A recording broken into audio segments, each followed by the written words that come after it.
Please stay tuned following this episode for a very special message in celebration of this, our 100th episode. Welcome to Jake's Happy Nostalgia Show, the podcast where nostalgia comes alive. Since July of 2021, Jake and his friends have interviewed professionals in the worlds of acting, directing, writing, puppeteering, and many more. Who will they be chatting with in this week's interview? Find out in this Jake's Happy Nostalgia Show episode. Hey everyone, welcome to this big episode of Jake's Happy Nostalgia Show, where nostalgia comes alive. I'm your host, Jake Deffinbaugh. With me today, so always our co-host Chris Bixby and Matt Bingel. How you guys doing? We are great.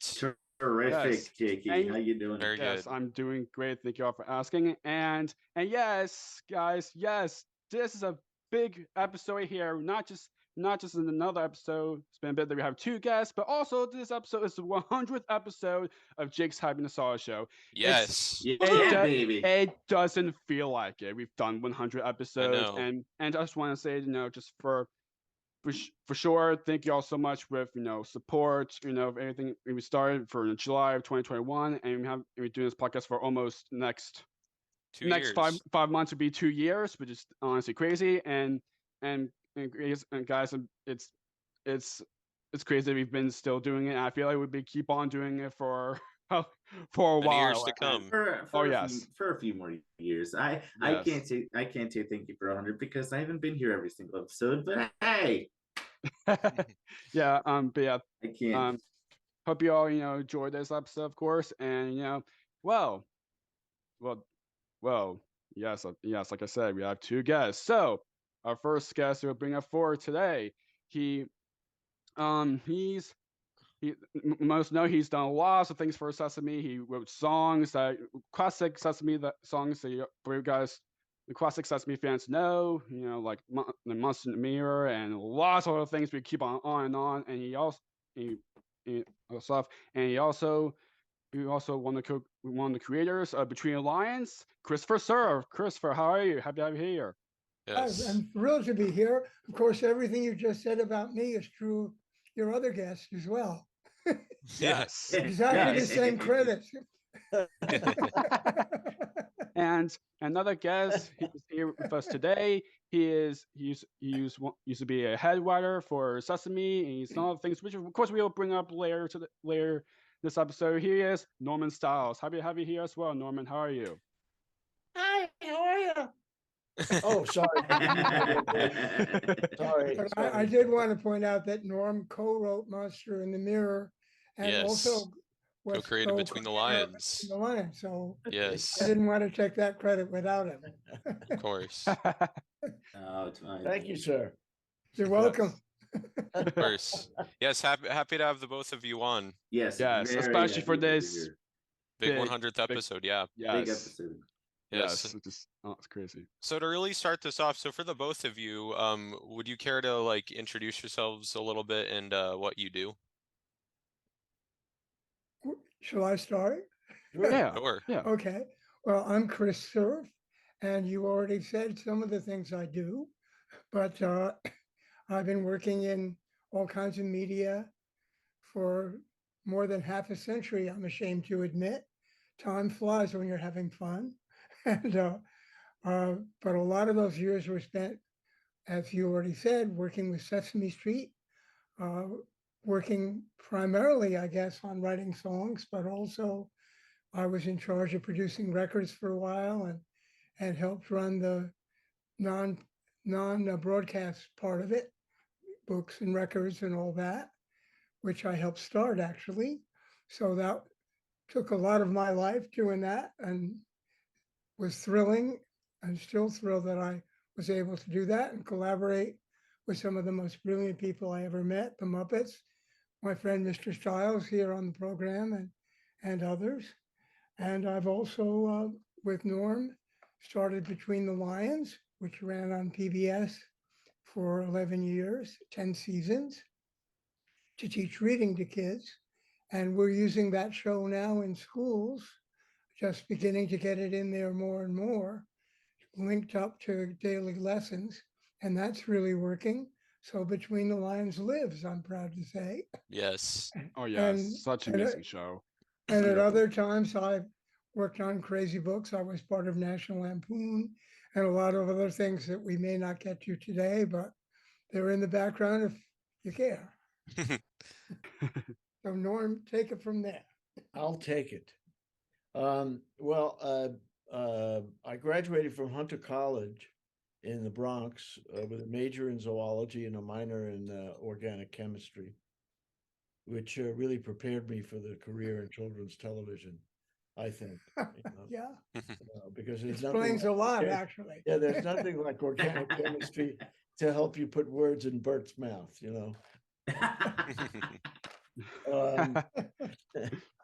Anyway, I really didn't know what I was going to do when I got out of college, and I just happened to be working with somebody, and I was writing jokes and things like that, and I ended up seeing Sesame Street, and I decided I'm going to call them up and see if they need somebody to write there. And one thing led to another, and my career began after writing some audition material. It was unbelievably great to work with them over the years, to work with Chris and everybody there. The show was just brilliant when I got there. I got there at the beginning of the second season, the end of the second season. And so all the major characters were created by then. Well, except for a couple that you made up. Well, yeah, but the count counts. Count being one of them. The count being one of them. Yes, that's true. But the basic, the show, the genius of the show, was there, and I was able to learn how to do it because the show existed, and it was a wonderful experience. And then I went on. I worked in Hollywood for a while, and I worked on a show called When Things Were Rotten, which was a Robin Hood spinoff that I did with Mel Brooks and John Bonney, who had written Electric Company. Oh, nice. Yeah. Nice. The Electric Company started right after I got there, or around the same time I got there. And their offices were, we had these little cubicle offices. And we used to annoy people because we would run up and down the hallways and throw balls around and joke around, and everybody wanted to keep the writers quiet. It was a little, we were a little rebellious. I ended up going out to California, as I said. I did that, and I came back to Sesame Street, and I've written some books, and I wrote songs with Mr. Cerf. I have to say, I sort of wrote songs with him, but, I think I wrote 3 or 4, maybe the lyrics on my own. The rest of them, I would suggest lyrics. We would sit down and have a drink or two. Or 3. Or 3. And we would talk about lyrics, a lyric for a particular song. And then Chris would actually make it into a usable lyric and write the music. And I feel fortunate to have been able to sort of hang on to his coattails. And You're being a little too modest. well, Norman no, was I able. don't think I am. Well, Norman was able to write a lyric that everyone remembers in 5 minutes, and it would take me a week to write the rest of it. Like Norman wrote the wubba wubba wubba part of Monster in the Mirror. But what other part do you remember except the title, right? Very, very good at it. Well, all right. You might remember the woo woo woo, but you wrote that too. Wubba wubba wubba and a woo woo woo. Yeah, okay. So I'm a good hook man. Yeah, you are. Oh my gosh. And now I actually am not doing much writing now. I'm working on the things you see behind me. Oh, nice. I'm doing art. I work mostly using found metal objects, which I embed in concrete. It's kind of graffiti with metal. And concrete. Instead of paint. Yeah. Although I do paint the concrete, but I've been doing that lately and really enjoying myself. Nice. Nice. Wonderful. Awesome. Great. So for the both of you, can you talk about how you were inspired to get into writing and composing? Well, I'll start again. Yeah. Well, I grew up Hmm. in a family where writing was absolutely critical because my dad was a publisher. In fact, he co-founded Random House way back wow. in the 1920s, almost 100 years ago now. And, you know, it was sort of like assumed that I was going to do something similar. I think my dad used to say, I don't care whether you go into writing or publishing at all, but if you don't, I'll kill you, which kind of let you know how he felt. But I wanted to anyway. He was also really funny. So I was into humor as well. And my dad was really one of the first multimedia people because when TV got popular, just a few years after that, he ended up on a show called What's My Line, which some of you Yes. may still be old enough to remember, but at least you know about. And he was on that panel for like 25 years. Don't they have that online now, Chris? Oh, sure, absolutely. So we It's- could see, you could see a young Chrissy on that at some Well, point. what's really amazing about that, not to digress too much, but they show it in order. They show it on stream it 1 week after next in the same order they were originally shown. Oh. And the panelists always talked about what they were up to. So it's really like going to be in a time machine. And Wow. my dad even talks to me from there. You know, he'd say, Oh. Chris, I had to leave before the Yankee game was over. Who won the game? You know, call me and tell me. So it's really kind of Oh. weird to watch and great to watch. And it's a way I've been able to introduce my wife, Catherine, to my dad because she never was Oh, able yeah. to meet him. And that's been great for us to watch together. And for me, I remember watching the show, not knowing Chris at the time. I was one of the, you know, I was a fan of the of the show, and as a matter of fact, it was on Sundays, Right. Sunday night 10:30.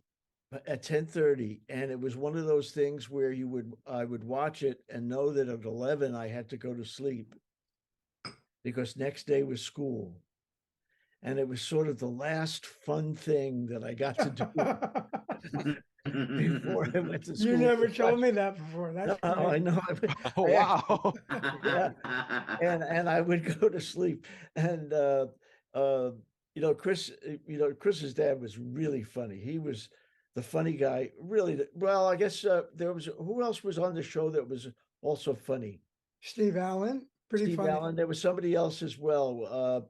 He had a kind of funny. Fred Allen, maybe. Fred Allen was gone. Well, they all different people over the years. Yeah. There was some really, really talented and, you know, for our time, really important comedy people that were on that show. Well, also, I mean, my dad was a great publisher too. Oh, absolutely. So, Yeah. I mean, it's amazing that he Right. had those two different talents. Well, they kind of go together, I guess. Yeah, they sort of do.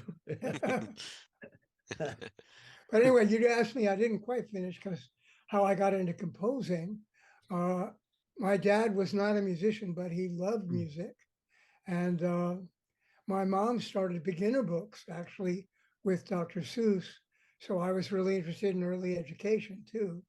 But my uncle had a friend named Glenn Bowles who really loved music. And when he came over to our house, he would sit me down and show me things on the piano and talk about classical music and stuff. And I loved rock and roll. When rock and roll came along, I was hooked. And I knew enough about piano, just enough to be dangerous. So I just listened to Fats Domino records and the early doo-wop songs, which had quite simple piano. And I just would listen till I could figure out how to play them. And thank goodness I did that, because I never imagined I would end up making a career out of that. But it just looked out that way. When I got to Harvard, where I was on the humor magazine, The Lampoon, we used to sit around and play all those rock and roll songs and write parodies of them. And that's kind of how I got into it. Nice. Nice. Really nice. And you know, I didn't have quite the musical training or lyric training that Chris had. My sister played the piano, and Okay. I wanted to do something different, so I started to play the accordion. Oh, And wow. I played the accordion for about a year or so. I took lessons, and I really didn't like it, you know. And so I told my mother, I said, "Look, I have to give up the accordion." She said, "Why?" I said, "You know, I really have to dedicate myself to my studies." Yeah. And it Oh, worked. that's great. It Yeah. worked. Definitely. But then when I was in college, when I was in I think it was in the spring term of my sophomore year, somewhere in there, I pledged a fraternity. And at one point, and we had a campaign, I think it was in the fall, to try to get people to come to join the fraternity.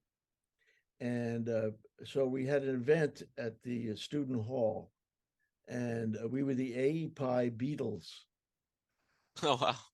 And Oh, that's cool. Wow. I played drums, and I was, you know, who.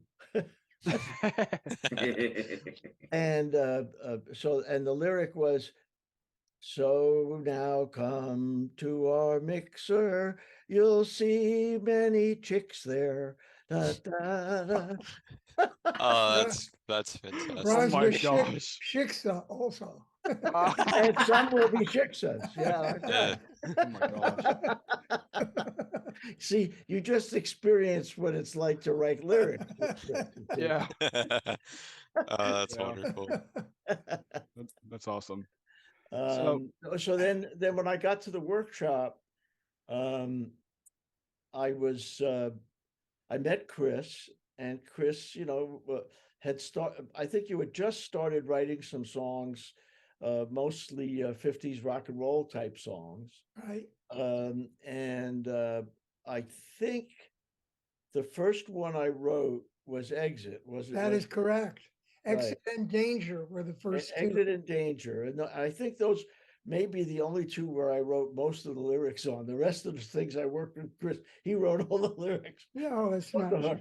that's not fair. Some of them are true, but not all. Okay, all right, but anyway, I think that was the first one, and I just I'd never done it before, and I thought of it as to me it was a poem I was writing, and um, I just had heard music before. I was listening to rock and roll, like Chris had been doing, and but especially 50s rock and roll, which I was a teenager when it first started. So I, you know, sort of knew it. I didn't know it as well as Chris did. Chris is really a scholar of 50s rock and roll. I mean, he could give you a PhD in 50s rock and roll. Well, probably all the way through about 1971.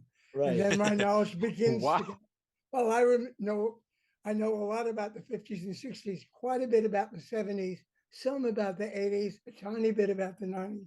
It gets worse every decade.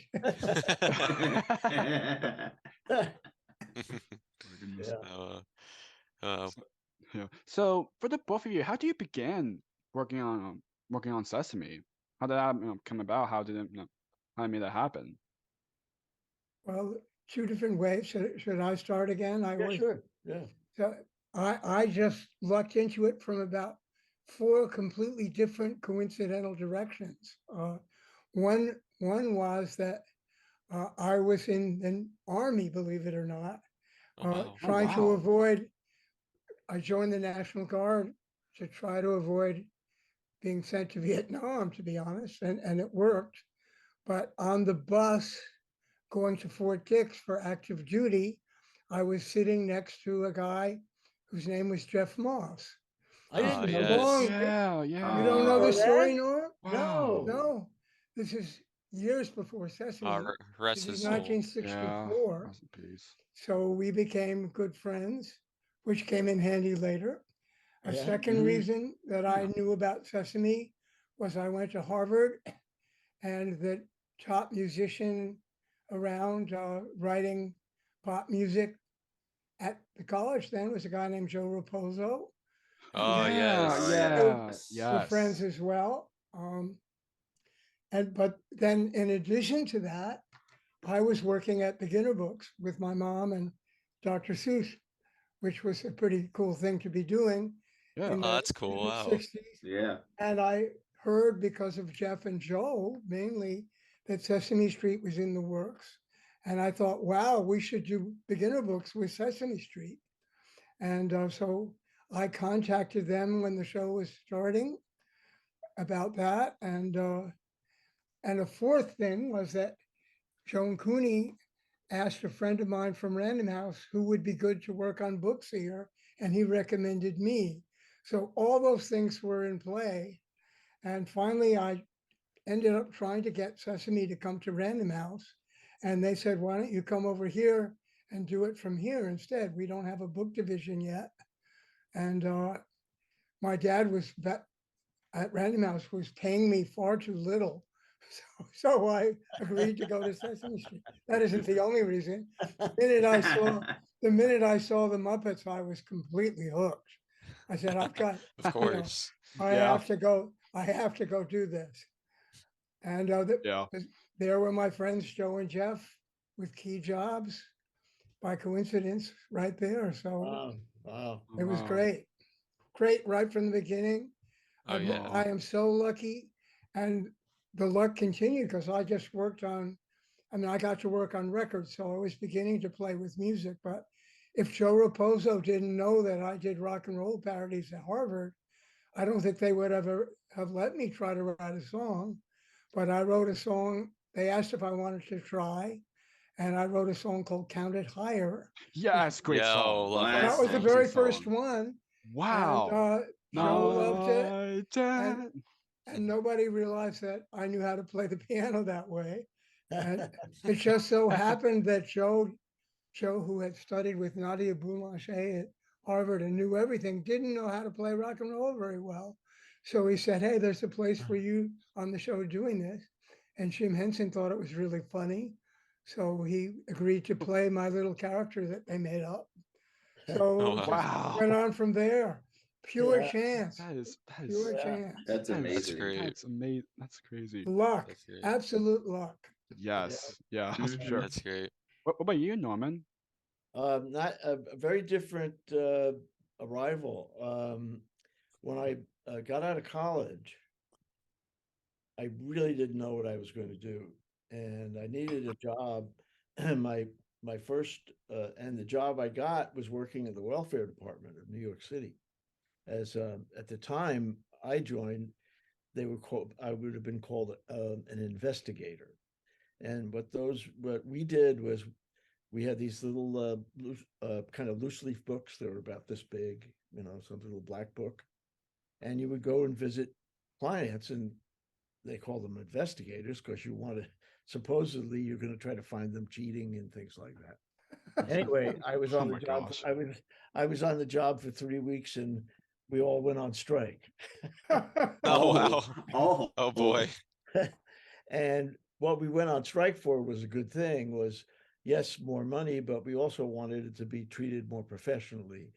And we wanted to get professional training and social work and ways to help the clients. And we changed it was symbolic, but I think important. They changed us from investigators to caseworkers. Anyway, I was working there, and a friend of mine just got out of the army, and he needed a job. So he got a job at another welfare office. And one day he mentioned to me that there was a guy who was also a caseworker named Noel Kilgan. And he said he was writing jokes for comedians. And, Oh, wow. and I said, well, gee, I'd like to, find out about that. So we had a lunch, and Noel was writing for these two a comedy team, and their name was Alan and Rossi. Oh, And Marty Allen was kind of supposedly the funny, well, not supposedly, he was the kind of funny, wacky guy, and he had this kind of frizzy, long hair that stood up kind of like Gumby-like on one side. Oh. they were very successful for a while. They were very successful, and his partner, Rossi, was kind of a Dean Martin type. Oh, wow. You know, Okay. a handsome Italian guy, and he was, he was a singer and everything. And they would do bits where Marty Allen would play a character, and Steve would interview him. And that was sort of the way they did their comedy at nightclubs and on television. And they were on the Dean Martin show a number of times. And when I met Noel, he said that they pay $10 a joke.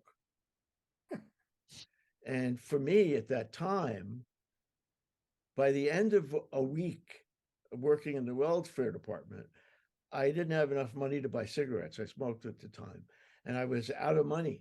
And so $10 was a big deal for me. If I sold one joke a week, I could smoke. And you'd be dead today if you would told enough jokes. Oh my. So he said, look, they're going to do a routine where Marty is going to say he's a lion tamer, and Steve is going to interview him. So you have to ask question and answer, and that's the way the joke would work. He would ask a question, it would be back and forth. So I wrote some jokes, and they bought two of them. Oh, wow. $20, 2 cartons of cigarettes. And they used them on the show, and it took a while, but I got my $20. And I remember one of the jokes that I saw. And so he said, so you're a lion tamer, huh? Yes. Did your parents want you to be a lion tamer? No. No. No. They wanted me to do something that they thought it was too dangerous. So what did they want you to do? He said, they wanted me to run a kosher delicatessen. He says, well, that sounds like a nice, safe job. He says, in Egypt? All right. Oh my Oh, God. That was the first joke I sold. Wow. That's great. Nice. But the first laugh I ever got on in any kind of media, there was a radio show that was was the Johnny Olson show. And he used to interview people in the audience. Oh, wow. As part of the show. It was a radio show. And he picked me for some reason to ask me a question. And I was probably 12. I don't know. We used to try to go to see radio shows that they would shoot. They would record at Radio City and things like that. Wherever they had all these different places in town where they did radio shows. I don't remember where this was. It was in an auditorium. Anyway, he said, so what do you want to be when you grow up?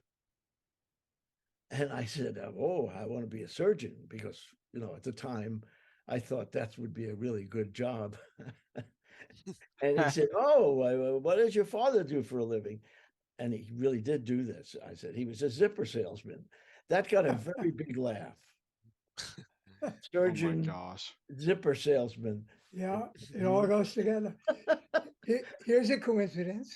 Yeah. Guess who the announcer on What's My Line was?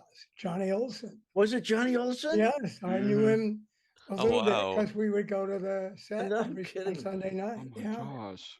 Wow. And he was still repeating your zipper line. every time we talked. It was one of his favorites. Yes. He loved it. Yeah. They sent me an encyclopedia. That was very nice of them. Anyway, eventually, with Noel, we got a job working with Merv Griffin. And Wow. Yeah, we because Noel, there's some of the comedians that I worked with writing jokes with Noel appeared on Merv Griffin's daytime show. He had a show in the daytime that was pretty successful, and then he was going to try to compete with Johnny Carson, and he started a show that was going to be on CBS, and asked me and my partner Noel if we would join the team. And I worked with Bob Howard was his name, was a head writer. And we worked for a year, and then the show wasn't doing that well. They moved to California and left me in New York. Oh. And I had just been married, and I was watching the show in my pajamas in my apartment in Manhattan. And the show wasn't in my pajamas. I was in my pajamas. Oh my gosh. By the way, because there was no way for them to get my pajamas, so that would be crazy. They didn't even know me. How would they get my pajamas? Anyway. Oh my gosh. Anyway, I managed to call them up. I found them and ended up speaking to Jeff, who was the head writer at the time. Wow. And when I called him, you had probably done 2 seasons, or they were in the middle of the second season. And he told me to look at the show, watch the show, and write a couple of Muppet bits. And I did that and sent them in, and he called me back shortly after that, a week or so later, and said, "These are really very good. They're great. They're really good. They're as good as what I wrote," is what he said. And for Jeff, that's saying a lot. That is saying a lot. He was not without ego, Mr. Moore. Yes, right. And so he said, "Write some more." And I did. And he said, "These are terrible." Wow. Then he said, "Rewrite." So the first ones I did. And then I got a call from him, and it went something like this. That he told me that they had an internship program at the workshop to try to bring in people from African American people, Spanish people, people who would not necessarily be trained to be writers or producers or whatever, to learn about production and then decide what they wanted to do. And they would give them those jobs. And there was one person there that wanted to be a writer, an African-American woman named Tippy Fortune, was her name. And he said this is Jeff telling me this, and Tippy said she wants to be a writer. And I said, "Well, it's been nice knowing you." Because I figured that was it, that's sort of why he was calling me. And he said, "No, we're going to put you on an audition period. You'll write a script a week for a month, and whoever writes the best script gets the job. Best scripts gets the job." And so I wrote 4 scripts. And at the end of that time, I got a call from his secretary saying, "Jeff wants you to come in on whatever day it was at such and such a time." And I did. And I walked into his office, and all the writers for the show were in his office. And he started to talk about the upcoming season and what they might be doing that season. And then maybe the curriculum, and they're going to do X number of Muppet bits. But he went through, sort of what to expect coming up in the next season, which would be the 3rd season. And after the meeting was over, I went up to Jeff and I said, "Do I have the job?" And he said, "Do you see Tippy?" Oh my gosh. Tippy got a job there, actually. She did. Tippy ended up being a producer. Yeah. Oh, Wow. okay, You wow. know, so she Hmm. did Nice. she did well. You know, she a very nice person. I mean, um, but and that's how I got the job.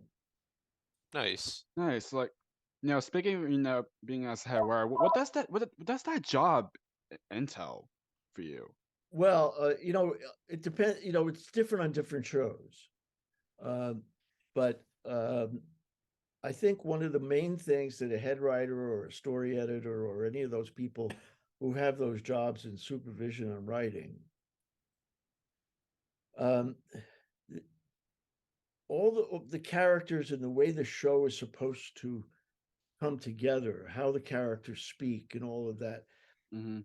You don't want uh, you want a consistency in the characters. You want a consistency in the quality of the scripts and the dialogue and all that sort of thing. And so you're working with writers not to put them in a box, but just to make sure that what they're writing feels consistent, even if it's different. Even if a character has never said this or done this before, have them say it or do it in a way that's consistent with who they are as a character. And so the scripts were I also had to try to make sure that the curriculum was being taught in each segment, and that it was funny, Right.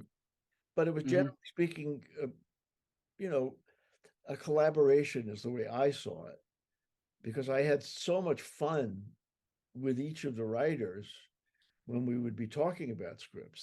They generally would, I know this now because it's after the fact, they would come in like, to come in to see the head writer, you know. Oh no, I have to come up with this. And I was always looking forward to talking to them because I knew it was going to be a funny meeting. So anyway, Gosh. yeah. And so it's basically um, trying to make sure that the scripts are good, that the story is told well, that the characters are speaking in the way that is consistent with who everybody wants the characters to be. And as long as I'm on that subject, I never expected that the Count would be selling insurance. Oh, I just noticed that too. I never thought that Amazing. would Well, happen. none of us thought that kind of thing would ever happen. I'm very upset. I am crying many tears. I'll count them all, but won't be happy. You should have bought insurance against that happening. I know. That is the line of the century. Yes, that Oh my is true. gosh. Oh man. I just have to say, you know, you may not have seen it, but we saw it during the Knick game last night. I know if that's the killer that it's on the Knicks, but the Knicks played well at least. Oh yes, yeah. Horrible. Anyway, go ahead, guys. No worries. So for you, Chris, you touched up on this a bit earlier, but before working as a writer and composer for Sesame, you worked in the non-broadcast division of Sesame. Can you talk more a bit about that and like what you did? Yeah, it was during season 1 when I got there, and it was kind of a controversial thing, ending up where Norman just said with the Count selling insurance. But even back in 1970, it was a question: should we really be making products and selling them? So Joan Cooney had several rules, which I embraced. I thought this was great. One, that the great majority, if not all the projects that we did, whatever the medium, had to teach the same things that the show did. And a lot of them had to be really inexpensive. For example, it was all downhill from the beginning because the very first book we did was by John Stone, called The Monster at the End of This Book. And that's I love that book. That's still the best book we ever did. So as I said, Oh, that's it awesome. was all downhill, but that book cost 39 cents when it came out. Wow. And Wow. one of the things that I wanted to do there with the books and the records, and we succeeded, was we wanted to let the people who created the show have a chance to create these things. if you can write a script for television, why can't you write a script for a story on a record album? You know, the characters were the same actors. They were teaching the same things. And obviously the songs belonged on both. So it kind of worked out. Mm-hmm. And the idea was this would fund the show to some degree, but be true to the values of the show. And we didn't always succeed, but a lot of the time we did, I think. And for me, it was very exciting because I got to know and work with all these amazing writers directly and eventually began to collaborate with them on songs and other things. But also, I got to do my dream of working on records and books and toys and games and everything all at the same time. And we decided we wouldn't just license them. We did work with outside companies, but we wanted to be very involved creatively and educationally. And it was a very cool job. But then when I got to do the music as well, that was even cooler. And I did both for a while, but eventually the music kind of won out. Right. But I worked on the records all the way through. Yeah. Wow. So one of the things when they were talking about starting Sesame Street, one of the things they didn't want to be was the kind of show that children's show that was on the commercial networks at the time, which basically were selling the product. They sold things, and it was to children. And the bad thing about that was that those children would let it go bug their parents to buy it for them. Right. That was the main thing too. That's a very important point. Right. That we never showed any of the products on the show or even let anyone know they existed. Right. That was a very key part of it. Right. And if you want to, and so, and the characters on the show remained, who they were, but, it's a subtle difference. But now, if you think about it, the show is basically a commercial. Well, that's not the only thing it is, but because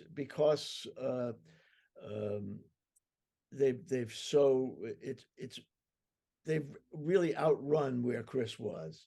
Well, they did that. Absolutely. They still don't allow the characters on the show itself to sell anything. Right. But it wasn't just me, it was the whole workshop. Right. But we never let the characters sell anything. Right. I just heard a story about this. Nancy Sands, who was one of the writers on Sesame Street, worked. Oh, yes. Worked and a at wonderful PBS. person. Yes, she worked at PBS before she worked on Sesame Street. And she was working on one of the fundraising things on the local station, the Channel 13 here, WNET. And they were having one of those fundraising things on the air. And John Stone and Jim Henson, I'd never heard the story before, I just heard it. And Jim Henson were guests on the show, or going to be guests. And they asked them if they would bring a couple of the puppets. And they said no. Even raising money for PBS, I would not have drawn that line. That seems I know, okay. but at the time, in the early days, that was such a mantra for a lot of people that they did not want to make this a commercial venture in any way, and they didn't want to put parents in a bad position by having their kids say, give money for this or whatever. And, for a better look, the workshop couldn't have survived without the income from merchandising. But it, far out, if the merchandising was meant to create and continue the show, that's one thing. But it eventually came to sustain a large corporation and many, many ventures, many of which are really wonderful. The international productions are really incredible. Oh, it's a remarkable thing. Yeah. And the many of the home videos now are really high, quality, really trying to teach. And in many ways, the international productions are better than the American production, the US production now. I agree with Yeah, that. definitely. Definitely. There's a funny story I can't resist telling that kind of illustrates the culture around people's being worried about merchandising. Joe Raposo, whom I mentioned, I think your listeners mostly know, he was the brilliant original music director and songwriter for Sesame. But Joe had a friend who was a butcher, and he thought it would be fun to create a completely commercial product just to give to our friends at Sesame Street at Christmas time. So we had the butcher make sausages, Sesame Street sausages. And we had a label made with Cookie Monster saying, Imperial Sesame Polish Kielbasa, it better than cookie. And we made a commercial. It was all a big joke for Christmas time.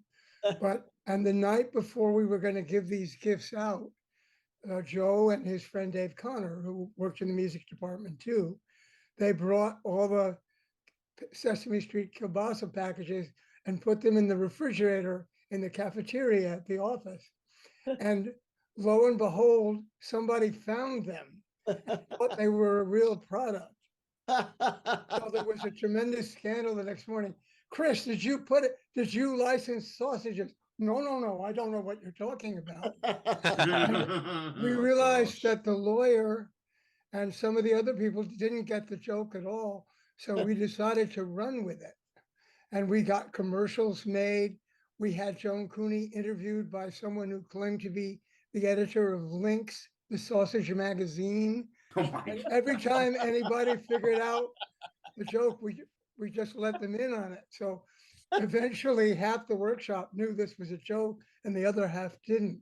But it was just a wonderful event. I still have a tape of the commercial. That's funny. The Muppets all had time to do that, and they would never have time to do it now. Well, it really That's is true, but that's the kind of thing that was going on at the time. It was such a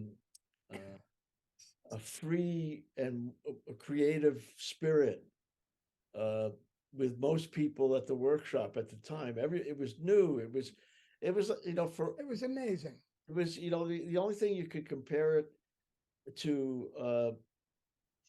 It was a moment in time where all these people who just wanted to have some fun and help kids learn got together, and we're really trying to do this. And we were all young and having a good time. But what's also amazing is John Stone and Joan Cooney, that I give John Stone even more credit, and also Jim Henson were absolutely amazing at picking people. Yeah. I hate to say that because it sounds like I'm bragging about Norm and me, but everybody was terrific at what they did. The researchers were the best educators in the country. The Muppets speak for themselves. It was just amazing to work with people like that every day. Well, actually, all of whom were passionate about what they were doing. Yeah, sorry to interrupt, Chris, but the Muppets don't speak for themselves. Oh, you're correct about that. But are you sure? Yeah. think Chucky for a minute. Oh my gosh. Oh man, that's great. Jake, it's your question. I thought it was your question.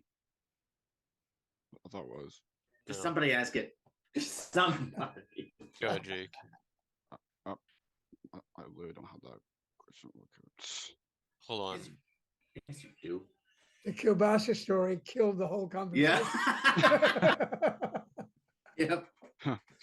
So this is very interesting. So, did the both of you have any favorite Muppets or human cast members to work with for Sesame? Favorite? I didn't have any real favorite Muppets to work with. I mean, I love them all. Everybody loves Grover, and we used to love to write for Grover. But I loved writing for Ernie and Bert, and I loved writing for Cookie Monster. And it always depended on the segment you were writing, and they all had something funny to do depending on what you were trying to teach or what situation you put them in. And the human characters,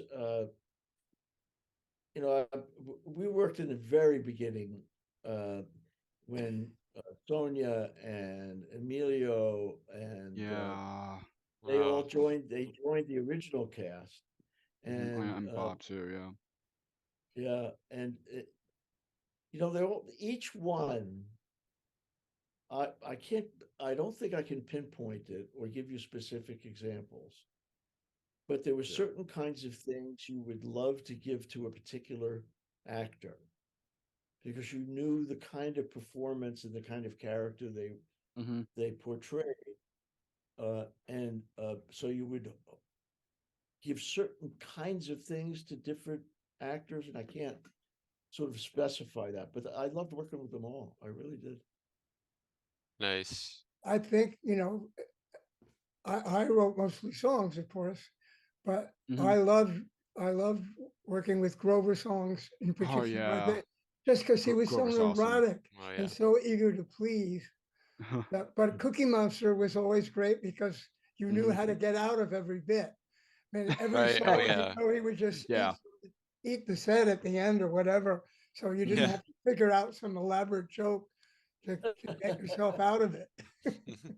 Gosh. At some point, I don't know if this would be allowed in this podcast, but I always like to ask people who are fans of the show if they have specific bits that they remember that are favorites or best songs that they remember. Is there anything in particular? Well, it doesn't have to be one thing. It could be a couple, but just what jumps to your minds about that you really liked a lot. Oh my gosh. My favorite, if you tell me like my favorite Sesame Muppet, it probably had to be like a tie between Elmo, Big Bird, Grover and Telly. Yeah. And for my favorite song, it's so hard to pick only one favorite song. You don't have to. You also have like 52 years to pick from, right? Jakey, you just mentioned 4 characters. Why are you choosing one song? Like that doesn't make sense. No.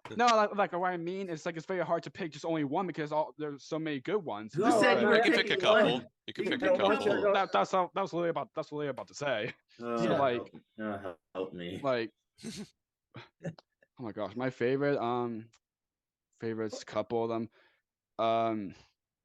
Of course, it doesn't have to be your favorite. It doesn't have to be your favorite. It could be like 5 of your favorites. Or, just some that you particularly like. Some that you particularly like.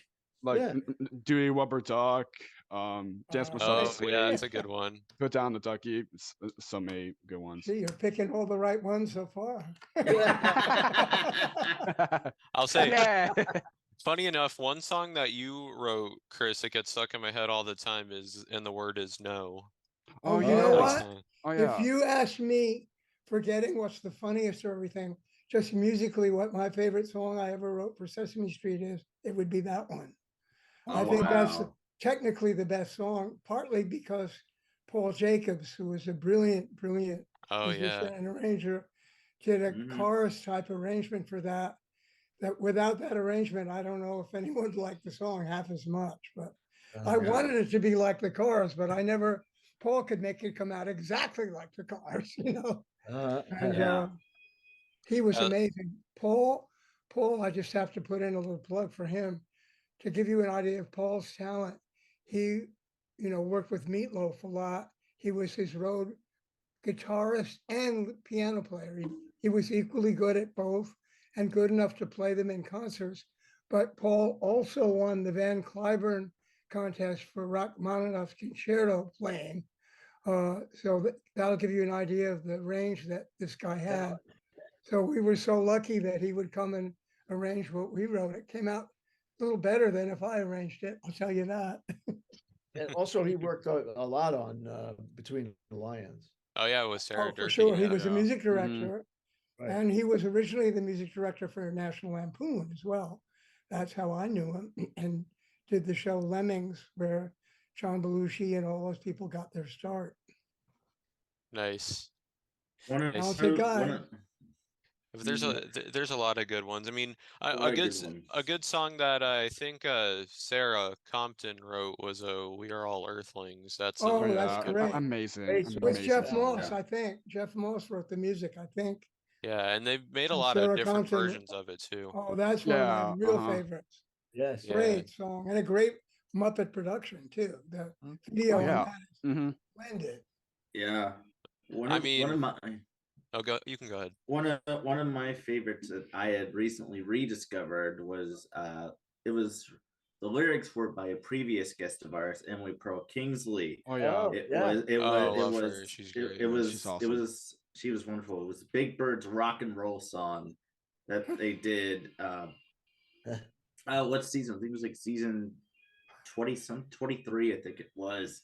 Wow. And the episode, if folks don't remember, was it was Big Bird's Yellow Ambition rock concert tour. I can't believe you mentioned that. And I worked on that with her, and I have to tell you, no one in 52 years has ever mentioned that as a favorite until Really? now. Oh wow. Really? Wow, I- that's mind I blowing. had That's discovered that one years ago, and it's really funny that Telly's like holding both of them up, and he's just struggling. Oh, I to- love Telly. Tally is. I wish is he- awesome. We also previously mine P. Robinson, which Oh yeah, he's Yeah. he's wonderful. I Yes. Yeah. we talked about this many times, but I really wish Telly would get used more on the show. yes. Yeah. You know, Yes. he's not a favorite of the production side, Hmm. because Oh. they judge him. I'll put it the other way. They want a lively, peppy show now. Okay, That's yeah, all they that care makes about. sense. Yeah. Yeah. That's all. That's Yeah. all they want. They want peppy, lively. Hey, hi, ho, hey, way. So Telly, Telly is a deeper character. He feels things very deeply. And he gets sad and depressed pretty easily, actually. Yeah, Hmm. he does. Yeah. He does. At least temporarily. I remember they Yeah. I remember there was a New Year's special they did called Sesame Street Stays Up Stays Up Late, and it Late. was Yeah. like where Telly was worried that when New Year's hits that everything would change because Oscar decides to like pull a prank on him and tell him that everything's gonna change and people might not want to be his friend anymore or something, and then with Gina's help, Telly is now excited for New Year's. Mm-hmm. Yeah. And speaking of Another favorite of mine you had written, Chris, is one that Sesame and Vogue did, Adventure. Oh, wow. Yeah, that was a fun day. There's a Oh, funny that- story that goes with that too. Is they came wearing really gorgeous dresses to the studio, and people in the back at the Sesame office could watch a feed from the studio. And we actually shot that at Silver Cup Studios. It was such a big number, it didn't fit in the Sesame Street studio. But when they on Vogue arrived in their sexy dresses, somebody got scared back at the office and said, they can't wear that on Sesame Street. So they made them put on these kind of boring like those kind of- weird yeah. like colorful outfits. Yeah, Yeah. they didn't Yeah, like the- they didn't like them. They didn't want Gosh. to wear those at all, but eventually it worked out. Yeah. That's a good one. There are just so many great ones. Yeah, I mean, going back to the subject of songs that you both wrote together, I mean, Monster in the Mirror, that's a family favorite. Like, it's one that my family remembers a lot. Oh yes. Like when they were kids too. Mhm. Yeah. I like the one because there's two versions. The one with Jess Grover and those two monsters, and then there's the one with all the celebrities Oh and yeah. the Simpsons. Well, that Which I one think is is remarkable yeah. in many ways because the music video for that was produced by Jim Blashfield out in Portland, Oregon, and Laura DeTrapani, his director, but they're the people who did most of the Talking Heads videos, like And She Was. They did Boy in the Bubble, with Paul Simon. So they were like top music video directors. And Arlene Sherman, who was the film person then, was able to attract people like that to the show. But what a thrill it was to have them producing the music video of something we wrote, Yeah. So Yeah. not to mention that Ray Charles was there singing the song with the Oh Simpsons. yeah.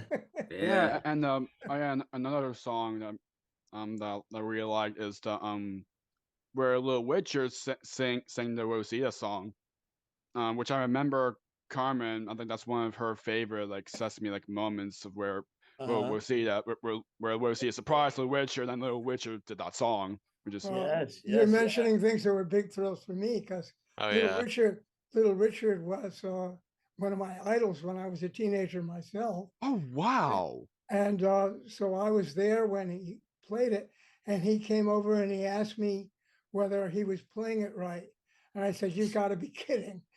Little Richard does not ask Chris Cerf if he's playing the piano right." Oh my gosh!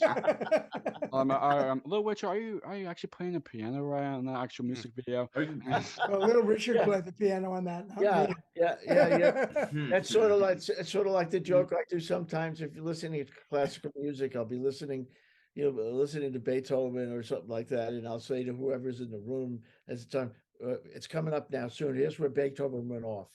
Yeah. That's great. Oh my Come gosh. on. So many. Nobody's perfect. No one's perfect. Another classic Sesame song is one I think a lot of our viewers remember.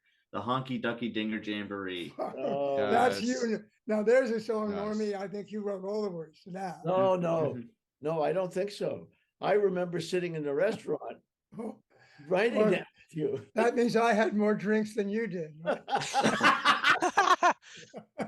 Oh my god! Yeah. And of course, I mean, put down the ducky. That's the one everyone remembers. Yeah. Put down the ducky if you want.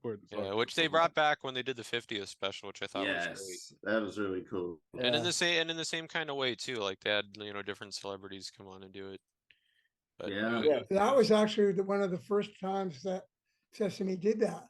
Yes, and Norm and I put in the script for it that it would be fun to do it like We Are the World, with celebrities, but that's probably impossible. And I remember John Stone sort of saying to us or me or whoever, are you patient? Because there is a way to do this. If we just have every celebrity that comes in sing a line or two, in a year or two or three, we'll have a We Are the World kind of thing. Yeah. And they did that. So everybody would sing. I think it only took a year or maybe less. Because every celebrity that came in, once we started it, wanted to do it. They really were looking forward to it. Yeah. It's great. Yeah. Yeah. Definitely. So Matt, we're skipping to the celebrity parody one. Oh yeah. Yeah. Okay. So speaking of celebrities, whenever celebrities would come on to the show, Chris, you were one of the writers who wrote parodies for a lot of their hits. Do you have any favorite celebrities that you got the chance to work with? Oh gosh, it was always so exciting to do it. I mean, I might pick people that were particularly fun to work with once they got there, but I idolized a lot of those people, so it's hard to pick amongst them. I loved the REM day. That was yes. I love REM. Monsters. I mean, I'm an incredible freak fan of REM anyway. Yeah, But what we began to realize is that these people were just as excited about Sesame Street as we were about them. REM stayed the whole day. Oh wow! They couldn't get enough of it. They kept making it better. They wanted to be in other songs. They were great. I hung out with them all day, so that was very exciting for me. But Melissa Etheridge was great. She wanted to sit in Big Bird's nest when it was all over, and they let her do that. And Smokey Robinson, I don't know if Oh, you guys have yes. seen that, Oh, where yeah. we just took his song, I Don't Like You, But I Love You, and did it with the letter U. Didn't really write many new words for that, some, but he was such a good sport to let that puppet manhandle him, basically. So that Yeah. was a memorable day. There's But some good ones. One and that that, I yeah, one go ahead. go ahead. No, go ahead. You. Um, I really like the one with the Dixie Chicks. Oh, that was a fun day too. They Yeah, were real nice. Yeah. And they're then we lovely. did On Between the Lions, we had the Dixie Chimps, who were actually That's monkeys. right. Yes. Yes, that's Oh right. my But gosh. we That's didn't right. get Yeah. we didn't get the Dixie Chicks to actually come and Right. That sing would it. have been funny. That'd be cool. That would So have been hilarious if Sarah they actually Durkee, came. who has written a lot with us, Yes. was actually sang the lead singer for the Dixie Chimps. Oh wow. Oh, that's Wow. cool. Wow. Wow. You know, it's interesting you had brought up REM. We previously had Stephanie DeBruzzo on, and we had previously had brought up Furry Happy Monsters, and She it was did interesting. she did their B-52 part. Yeah. Monsters. Chris, They thought she was amazing. I should mention that. It's interesting. It's interesting because she told Oh, us yes. it was interesting because she told us she had a cold, I think. Or whatever she So- did, that REM thought she was fantastic.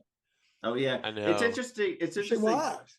It's interesting. Chris and I thought when you remember this, Chris, you had told her, but I remembered it 2 years ago that I too had originally thought it was Kate Pearson singing that Yes. other part. She sounds just like her. Yeah. She really Yes, does. it's very, very it talented is. singer. She's Yes. Yes. She's awesome. she's She wonderful. really is. Stephanie's awesome. So so now for also for you, Chris. Now, of course, little Chrissy. How did little Chrissy come about? And Well, I mentioned that a little bit at the beginning because I did a demo of Count It Higher Mm-hmm. where I just, back then we didn't have computers yet. So I just banged on the piano and sang into a tape recorder and sent the tape to Joe and Jim. They thought it was so funny. Jim had no idea because I tended to be kind of quiet when I was working on the books with him, but he had no idea I could do that. So we said, so they sort of said, you want to sing it on the show? And we certainly love you to play the piano. So then the question was, well, if I sing it, who's going to be the puppet? And they thought it would be funny to take the fat blue puppet and give him glasses like I had, and I had much longer hair then. So they made a puppet that kind of looked like me. And that's how that happened. But wasn't he modeled also after Elton? Maybe, but at the time, I just that there were a lot of but rock and rollers that had that kind of hair. But they thought basically they wanted a piano that could bang, a guy could bang the piano, and I ended up breaking the piano at the studio on several of those songs, and oh my goodness, and everybody thought that was so funny that they began to have the character break pianos all the That's time. right, yeah. Oh my gosh. But I did it first. What I tended to do was kick the pedal stand so hard that I kicked the pedal off the grand piano at NOLA Studio. And that was a piano where some of the great jazz players in the world my goodness. made all the records. So they were horrified that I broke their piano, but at least we got a good joke out of it. Oh my gosh. So I guess that's how Don Music kind of banged his head on the piano whenever he got wrong. Exactly how I think it was a separate joke. That was separate. That was separate. Yes, it was. Okay. David Core, who was a writer when I first got there, came soon after that. That was his character, and well, you know the story. You probably have heard it. That we got complaints that kids might bang their heads on pianos. Yeah, which is not a good idea. And so Don Music had to say goodbye. But it was a really funny bit, I thought. Oh, you bet. Yeah. And I would bet that it taught rhyming, which is what he was supposed to be teaching. I will bet you that taught that. Oh, Really. no doubt. And obviously there were ways to do those bits without his banging his head. Yeah. It's so Yeah. funny. Actually, that I'm sure you guys have heard this story before, but it's always amused me, ironically, that the Don Music piece and a couple other things like Alistair Cookie, where he was Oh, I love right, Alistair but all Cookie. those things, when they put them on a retrospective album of the best of old time Sesame, they put a sticker on the album saying this album may not be suitable for kids. I always thought that Sesame having a sticker saying it may not be suitable for kids was about the most ironic thing you could possibly do. Yeah. Oh my Yep. Well, gosh. having a lack of humor about your own show. I was just thinking, Chris, if I had to do it all over again with Don Music, I would have him Oh. put a pillow on the Oh, yes. board before he banged his head. Oh, that's a great idea. Smart, That's a yeah. great idea. And he said, I could hurt myself if I didn't do this. Goodness. So you I mean, better put a pillow. Kids, put a pillow on the piano before you bang your head on it. I might do it. Yeah. I might do it without saying anything. I might do it just like this. Ba, ba, ba, ba, ba. Oh, I'll never come up with it. Wait a minute. That is really funny. Oh my gosh. Yeah. Oh, That's that wonderful. would have been funny. You're gonna have to I love do it. it real quick though. Exactly, yeah. They could do it. They could do They it. could. Yeah. They Definitely. could. Yeah. Yep. So also for Chris, you had another character named Chrissy, who was one of the monotones, during the monotones, led by the sadly passed Jerry Nelson. Yeah. What was it like? What was it like getting to work with Jerry? Well, he was remarkable. They all are remarkable, but Jerry was such a sweetheart and so feeling. He had so much emotion, and he was a really wonderful singer. And a wonderful puppeteer, all those things. But he really could have been a popular recording singer. I think he did make a record or two. Yeah. Mhm. That's And awesome. so I always loved working with him. And as the years went on, I got to write some things that I knew he could do well, like Zydeco. He did a song where he did kind of with a fake French accent, Cajun accent. He did a Zydeco song that Sarah Durkee and I wrote, which was a big thrill to do with him because he did it beautifully. Oh, But that's anyway, awesome. I love Jerry Jerry. was, Yeah. he was a very special guy. He played Biff. Yes. Oh, I love Biff, yes. And the Of Biff and course. Sully were created by Joe Bailey. Oh, Oh, And Joe Bailey was a lot like Biff. yes, indeed. Never thought of So that, he but had you're this right. kind of New York, accent. Like maybe he's kind of a working. If you didn't know it, you would have thought Joe Bailey was a truck driver or something. I mean, he just had that demeanor of a blue collar guy, and so did Jerry. Jerry was a very blue collar kind of a person, down to earth and earthy, and just a unbelievably good soul. He's just great. I loved him. Yeah. yeah, definitely. Now, for you, That's Norman, awesome. speaking of Jerry, you of course created his most well-known character, the Count, as well as some other characters like Forgetful Jones, Harvey Knee Slapper. How did those guys come about? Well, let's start with Harvey Knee Slapper, who was my first. Oh, okay, yeah. And I had we were told that you cannot kids don't understand puns. So I thought, well, maybe I could get away with this by making it visual in some way. I guess I was thinking that way. I just and it was there's this crazy wild character and who thought he was funny. And the first Muppet shooting I ever went to was the shooting of the Harvey Knee Slapper bits at a little studio on the east side of Manhattan. And it was a thrill to see it.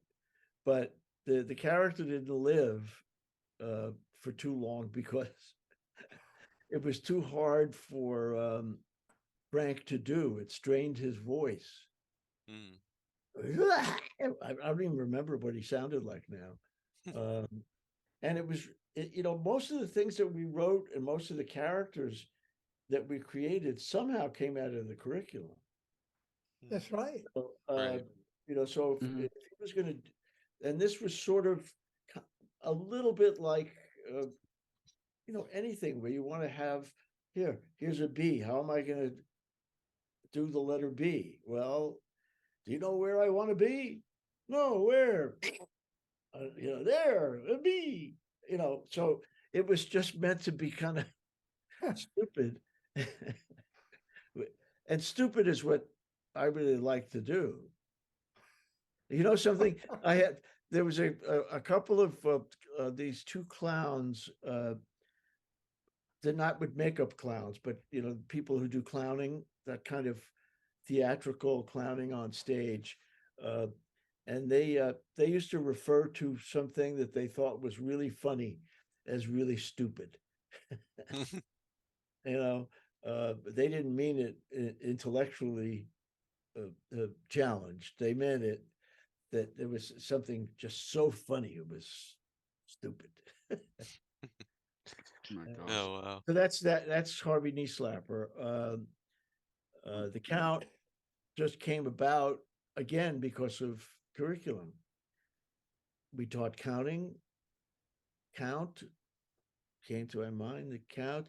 I also thought, I was thinking at the time, what other obsessiveness is there? Cookie Monster is an obsessive character. That's what makes him funny. We know what he wants from the get-go.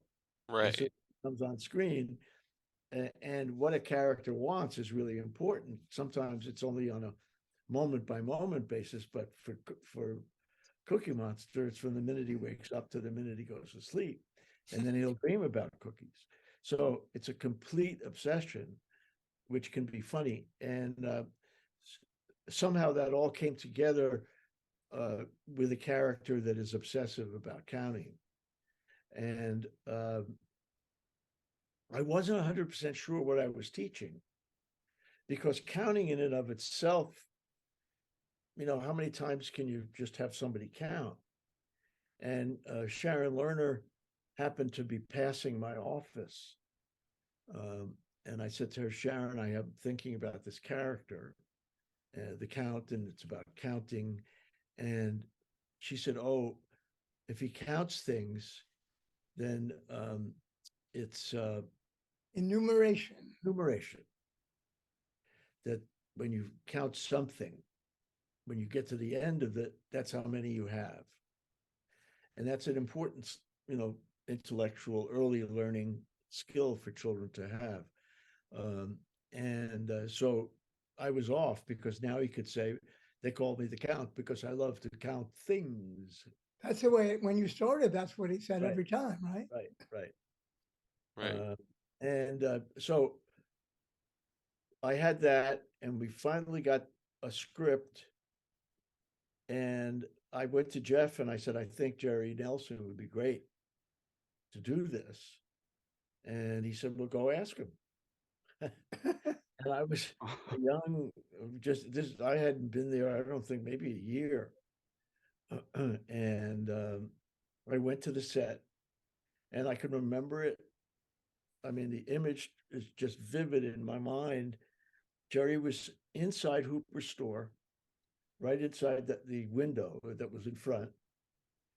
And I went up to him. I said, hey, Jerry, I have an idea for a character.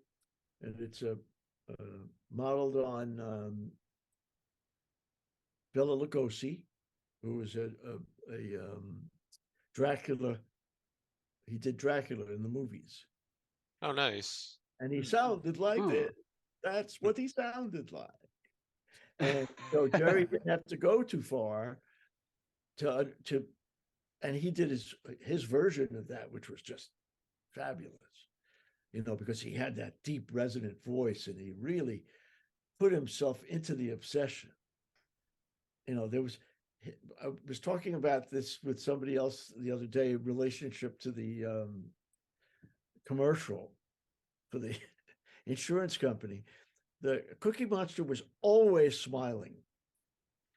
Even if you couldn't see the smile, it was in the voice.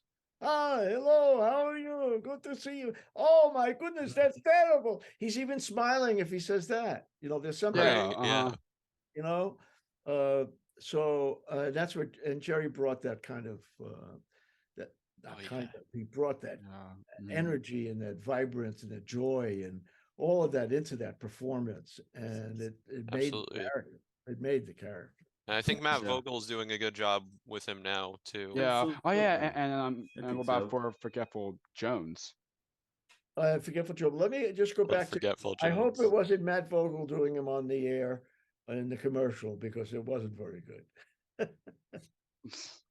Anyway, why not Richard Hahn is what they originally did? Oh yes, Richard Forgetful Jones. Yeah. Oh yeah, Forgetful. Again, out of curriculum. The goal was to try to give kids a skill for how to remember something that they've forgotten. Right. Yeah. So he wasn't very good at that, was he? No. But they would take him back, and he would remember it by the end of the segment. Yes. Yes. One of my favorite, Forgetful Jones, wherever. I know what he's going to bring up. I love I know that. Yeah. I love this bit. Oh no. My favorite Sesame sketch I Forgetful Jones a part of is the Oklahoma sketch. Oh, that's John Weidman. Oklahoma. Oh yeah, John Weidman. Yeah. So John Weidman. I love that sketch. It's so funny. John Weidman wrote that. And wow.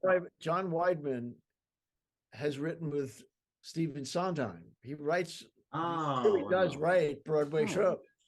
Oh wow! And he came to Sesame Street, and to this day he says it's one of the most fun and most satisfying things he's written, because when he's working on a Broadway show, it takes forever to see it on stage, to write it and then do it workshops, and you get and it goes through. It could take years sometimes for a Broadway show to reach the stage. With this, he wrote it. Whatever I said about it, I probably said, "Yeah, that's good." It went on, and it was on this, and all of a sudden, he said it was there. He said, "I just wrote it, and it was seen." He was so happy. Well, it's one of the great bits ever on the show. Oh, it really is. Oh yeah. Yeah. Yes. Definitely. So, I just want to mention one other thing. The way it was produced, the way it was performed by everybody, the way they did the whole wind up. Yeah. So that whole production. Yeah. Oh my gosh. Bringing that to life was just perfect. I feel like it took a lot of takes to do like that.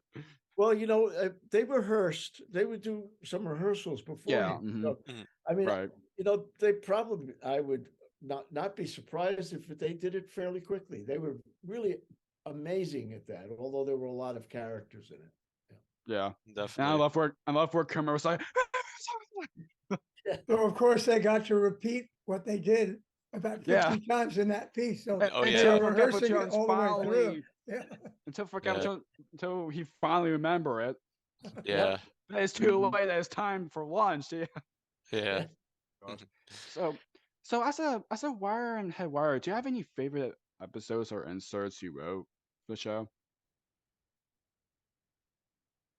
Well, you talk about. It's funny. I look have looked at lists of things that I've written, and some of them I don't remember that I wrote. So it's funny what might stick in your mind. As far as the songs are concerned, one song that I like that doesn't get a lot of people remembering it, but I liked it, was Cookie Monster singing my cookie my cookie. Is it the cookie at the disco? No. He A broke handful of crumbs, my maybe. cookie a crumble. A handful of Oh, yeah, handful yeah, of Crumbs, yes. yes, Oh, okay. I Okay. remember. Yeah. Handful of crumbs. There's something. The reason I like that. First of all, I like it because it's so much like a country song. Well, it was supposed to be. I know, but it really is. I mean, it is. It's kind of a nice country song, but it also has a message beyond just the little thing. It's that kids are always crying over spilled milk and all, whatever. The small things happen, so you can make something good out of something that. Yeah, he ate the crumbs at the end. Anyway, so I like that one. I like Fish and Cowboy Hat. That's Ernie and Bert. Yes, He puts a pot on that's a Bert's good one. I like that because it really is all about creativity and what it really means. If you're going to be creative, you're really substituting one thing for another or putting things together that you don't think belong together. Love that one. Boy, was I thirsty. I know that one. I like that one. I'm going to have cookies in your bed, Bert. Oh my gosh. Bert and Ernie, I honestly think some of the best like duo skits in that whole show were Bert and Ernie. I mean, Yeah. obviously there are some other good ones like Cookie Monster and Prairie Dawn. Yeah, I was about to say Yeah. that. The bits they did with the two of them were always fun. And of course all the stuff with Telly and Baby Bear and Big Bird and Snuffy, so many good duos. Yeah. But Frank Elmo and Zoe, Frank and of Jim, course. Frank and Jim were such a great comedy team. Oh yeah. So that's one Mhm. reason that Yeah. Bert and Ernie were always so funny. Yeah, and even on the Muppets, with Kermit and Fozzie or Kermit Yeah. and Miss Mhm. Kermit Piggy. and Piggy. Yeah. forgot Yeah. that. Yeah. Well, one of my favorite Wonderful. lines in a duo was with in the restaurant, and Grover says to Fat Blue, it was a Spanish meal, and he says, "Oh my goodness, I danced all over your dose." It was teaching uno dos, number two. I danced all over your dose. That was Luis Santero wrote that. Oh, that's great. Because he did one of these, he did a dance, like the music played, and he was gosh. dancing. Oh my goodness, I danced on your dose. Oh my gosh. There's a lot of good ones. Yeah. I A lot mean, of great ones. yeah.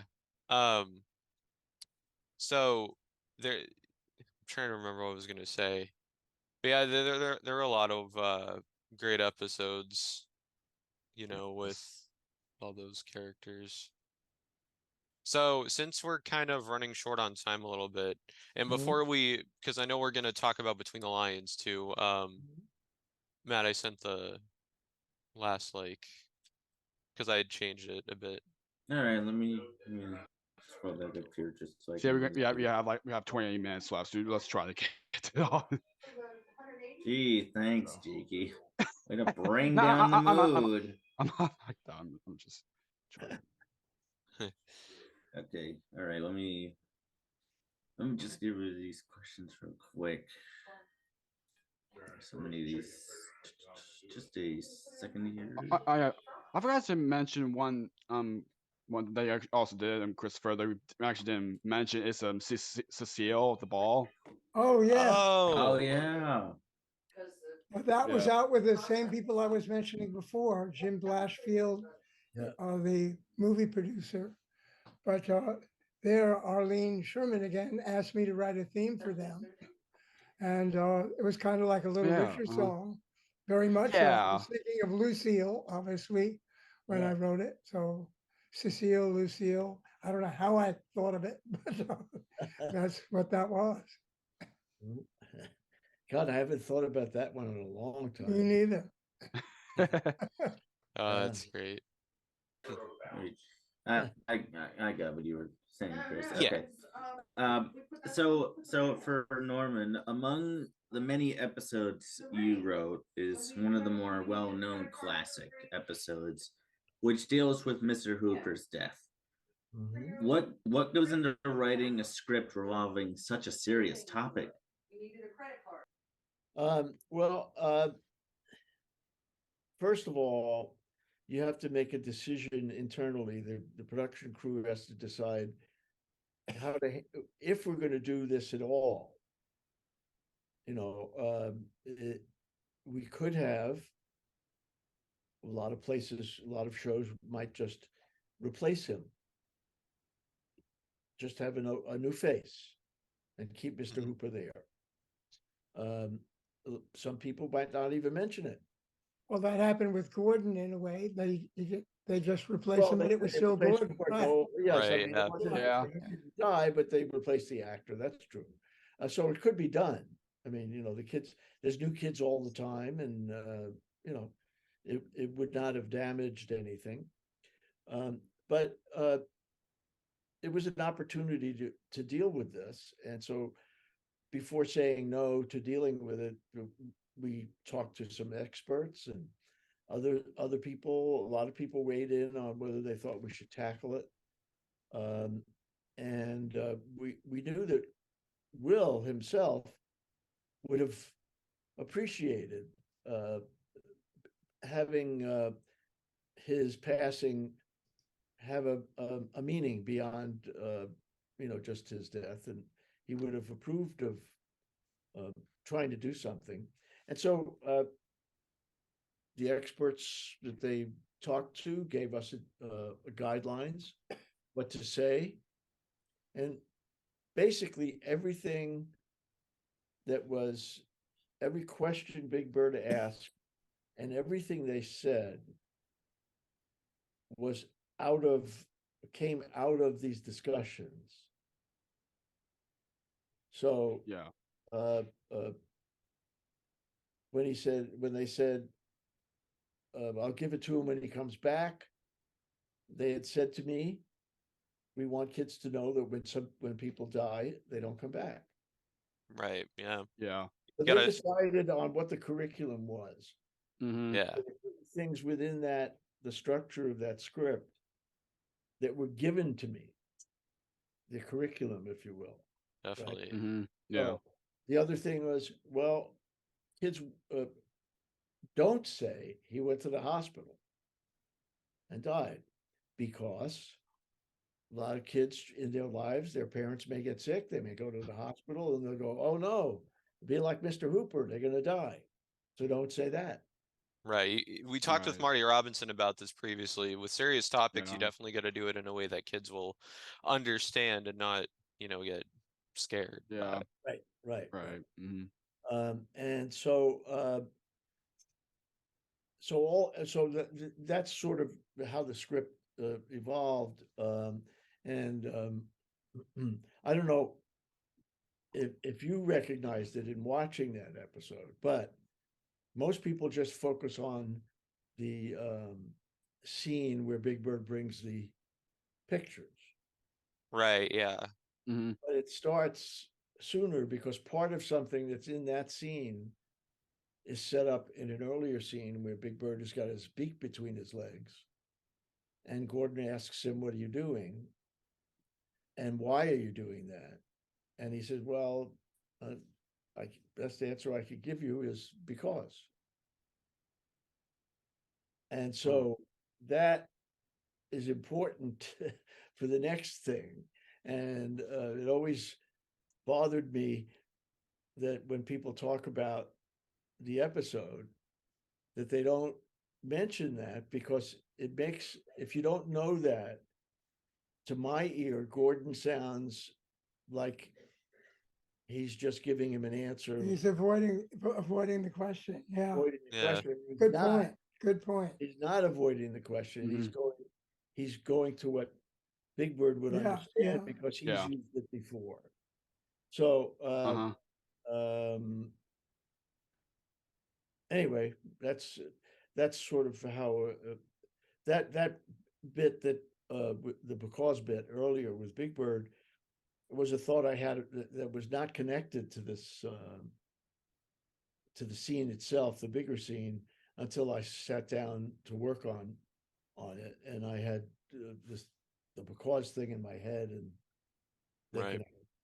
Yeah. Right. Mhm. So now moving on from Sesame Street, you know, of course, you both are most well known for creating Between the Lions. How did that, you know, other long running show, how did that come about? Oh, I'm tempted to just say the same thing we said about writing songs. We'd go to a restaurant, have a couple of drinks, and feel we could conquer the world. But but basically, certainly from my point of view, you know, that reading is something I grew up caring desperately about, as I said earlier. And as I also said, you know, I got to work with Ted Geisel and my mom on early reading stuff and got to know Gene Scholl, the great reading expert, during that process. And it always became something I cared a lot about, helping kids learn. And the Electric Company did it brilliantly, but they did it for slightly older kids. There was kind Mhm. of a gap between the Sesame Street kids and the kids who were reading fairly well already or beginning to. So I think we were intrigued with the idea that we might do that. And we wanted to kind of do our own project. I don't think we thought the workshop wanted to do that with us necessarily. And also, I have to say, for me, the workshop hierarchy it changed over the years. Yes, you bet. There was a regime at the top at the time who we didn't particularly care to work with. And obviously vice versa as well. Yeah. Not obviously, but yeah. Although No, less so, less so. well, although once when we sold the shows, they did say, "How come you didn't come to us?" Yeah. But, Wow. My gosh. but we discovered, much to our joy, that a lot of our friends from Sesame wanted to work on it. And a lot of people in the PBS system loved the idea. So it kind of happened. Yeah, we filed for a grant. We went to WGBH because we needed a production partner. We didn't have the ability within the system. In order to get a show on, you really need a station to be affiliated with in order to produce a show on PBS. And WGBH was the premier station for this kind of work. So we went to them first and asked them if they wanted to work on this with us. And they said yes. And then with them and their expertise in filing for grants, they filed for a large grant from the Department of Education. And CPB combined. And CPB, Yeah. right. Corporation for Public Broadcasting and Department of Ed were collaborating. Right. And they liked our show so much, even though it didn't quite fit the criteria of the grant that they were asking for. They doubled the grant and they gave us a grant and another show the same amount of money. And we were off. And we actually, I remember this because we were so shocked it happened. We had to build our own side of this, our own little company, Serious Thinking, to be partners with GBH. And I had met John Scully, who had been head of Apple, and because I did some consulting with Apple and things early on when it was a tiny company, actually. Oh, wow. And I thought maybe John could give us some advice on how to do this. So Norm and I went to see him, and when we were finished, John said, yeah, I'd love to do this. And Oh, I he said, what do you said- mean? Yeah, Yeah, he said, I'd like to work with you. So what do you Yeah. mean? He said, I want to be a partner. yeah. So that was kind of how Sirius was born. So we That's ended up awesome. with a guy who That's was on the awesome. State of the Union message with the president the year before, Yeah. was in our company now, Yeah. which gave us a lot of credibility we might not have had otherwise. So we That's were right. able to raise some That's other right. money too from Carnegie and a few others. So kind of came together. Actually, That's Jeff awesome. Moss and John Stone had agreed to work with us, Mhm. but sadly they both passed away before Oh, we got on the air. Might even been better, but it came Yep. out pretty well anyway. Oh yeah, it Yeah. definitely did. And Tree real quick, Line's amazing show. I just want to say, and now this other interview will have also gone out by the time this airs, but we also spoke to one of the other co-creators, Lou Berger, Oh, yeah. He's Mhm. great. who was also head writer on Sesame for a Yes, he number of was. years. Yes. Lou's one of Mhm. he is such a great guy. You Oh, he bet. was. He was Yes, great. he's awesome. He I was great. just thinking about a time when Norman and Lou Berger and I and Michael Frith, who also had a huge amount to do with grading lines, but all of us were sitting on the porch in my house out at the beach, and we thought of Cliffhanger while we were there. Oh And yeah. we just wrote we wrote the Great song. segment. All of us wrote the song on the Right. spot. And if you look at the credits, it's like a song that's 10 seconds long that has 7 writers, I think. Oh wow, Oh my gosh. that's funny. Crazy. Yeah, So- it's true. That's Oh my great. gosh. So, 'cause, Between the Lines, they has has a lot of songs. But do you have a favorite songs that you both wrote for the show? Boy. Well, Uh, Cliffhanger is a big one. which I one? have to say, Cliffhanger, yeah. I like That's Cliffhanger. why it's called. Well, that's right. Cliffhanger. Yes, and Hop Hop, Fun with Dick and Jane. I like that one too. Oh, that's the little theme songs, right? The theme songs. Those Yeah. are good. Mhm. One, Yeah. one that there are a few that I really like. The Double O Ooh is one I like. Oh. I think is kind of fun. That's I a wrote good a one. song with Sarah Durkee that was an animation called When Two Vowels Go Walking. That Oh, that's a great Ah, one. yes, people that's love that probably one. Oh my yeah. favorite. Oh yeah. based When on two vowels YouTube go anyway. walking. That has millions of hits. So somebody must Yeah. have liked that. Oh, yeah. That's and- probably my favorite song from Between the Lines. I Yeah. think that's Oh, a yeah, really good one. and the song that you actually sang, Christopher, is "Look It Up" song. Oh, that was Paul Jacobs, who I mentioned earlier, and Sarah wrote that Oh, one, oh, I think, okay. together. That's a really good one. Yeah, And that's a cute good one. animation Yeah. too. Look it up. Oh, and also the Look it up. theme that Sale. Oh, that's a Sarah brilliant. Paul did. That's Oh, a yeah. great That's piece great. of music. Yes. Definitely. Yep. Wow. Yes. Yeah. And they got one of the great things about the music on that show is that the backup singers are like the greatest studio singers anywhere. I mean, it's Paulette McWilliams who sang with Luther Vandross. It's Nikki Richards who backs up the Rolling Stones on tour. And they all wanted to do this. And I couldn't believe that we didn't just get kiddie song players and singers. That's something Joe Raposo started back at Yeah. the beginning of Sesame. Yeah. But Yeah.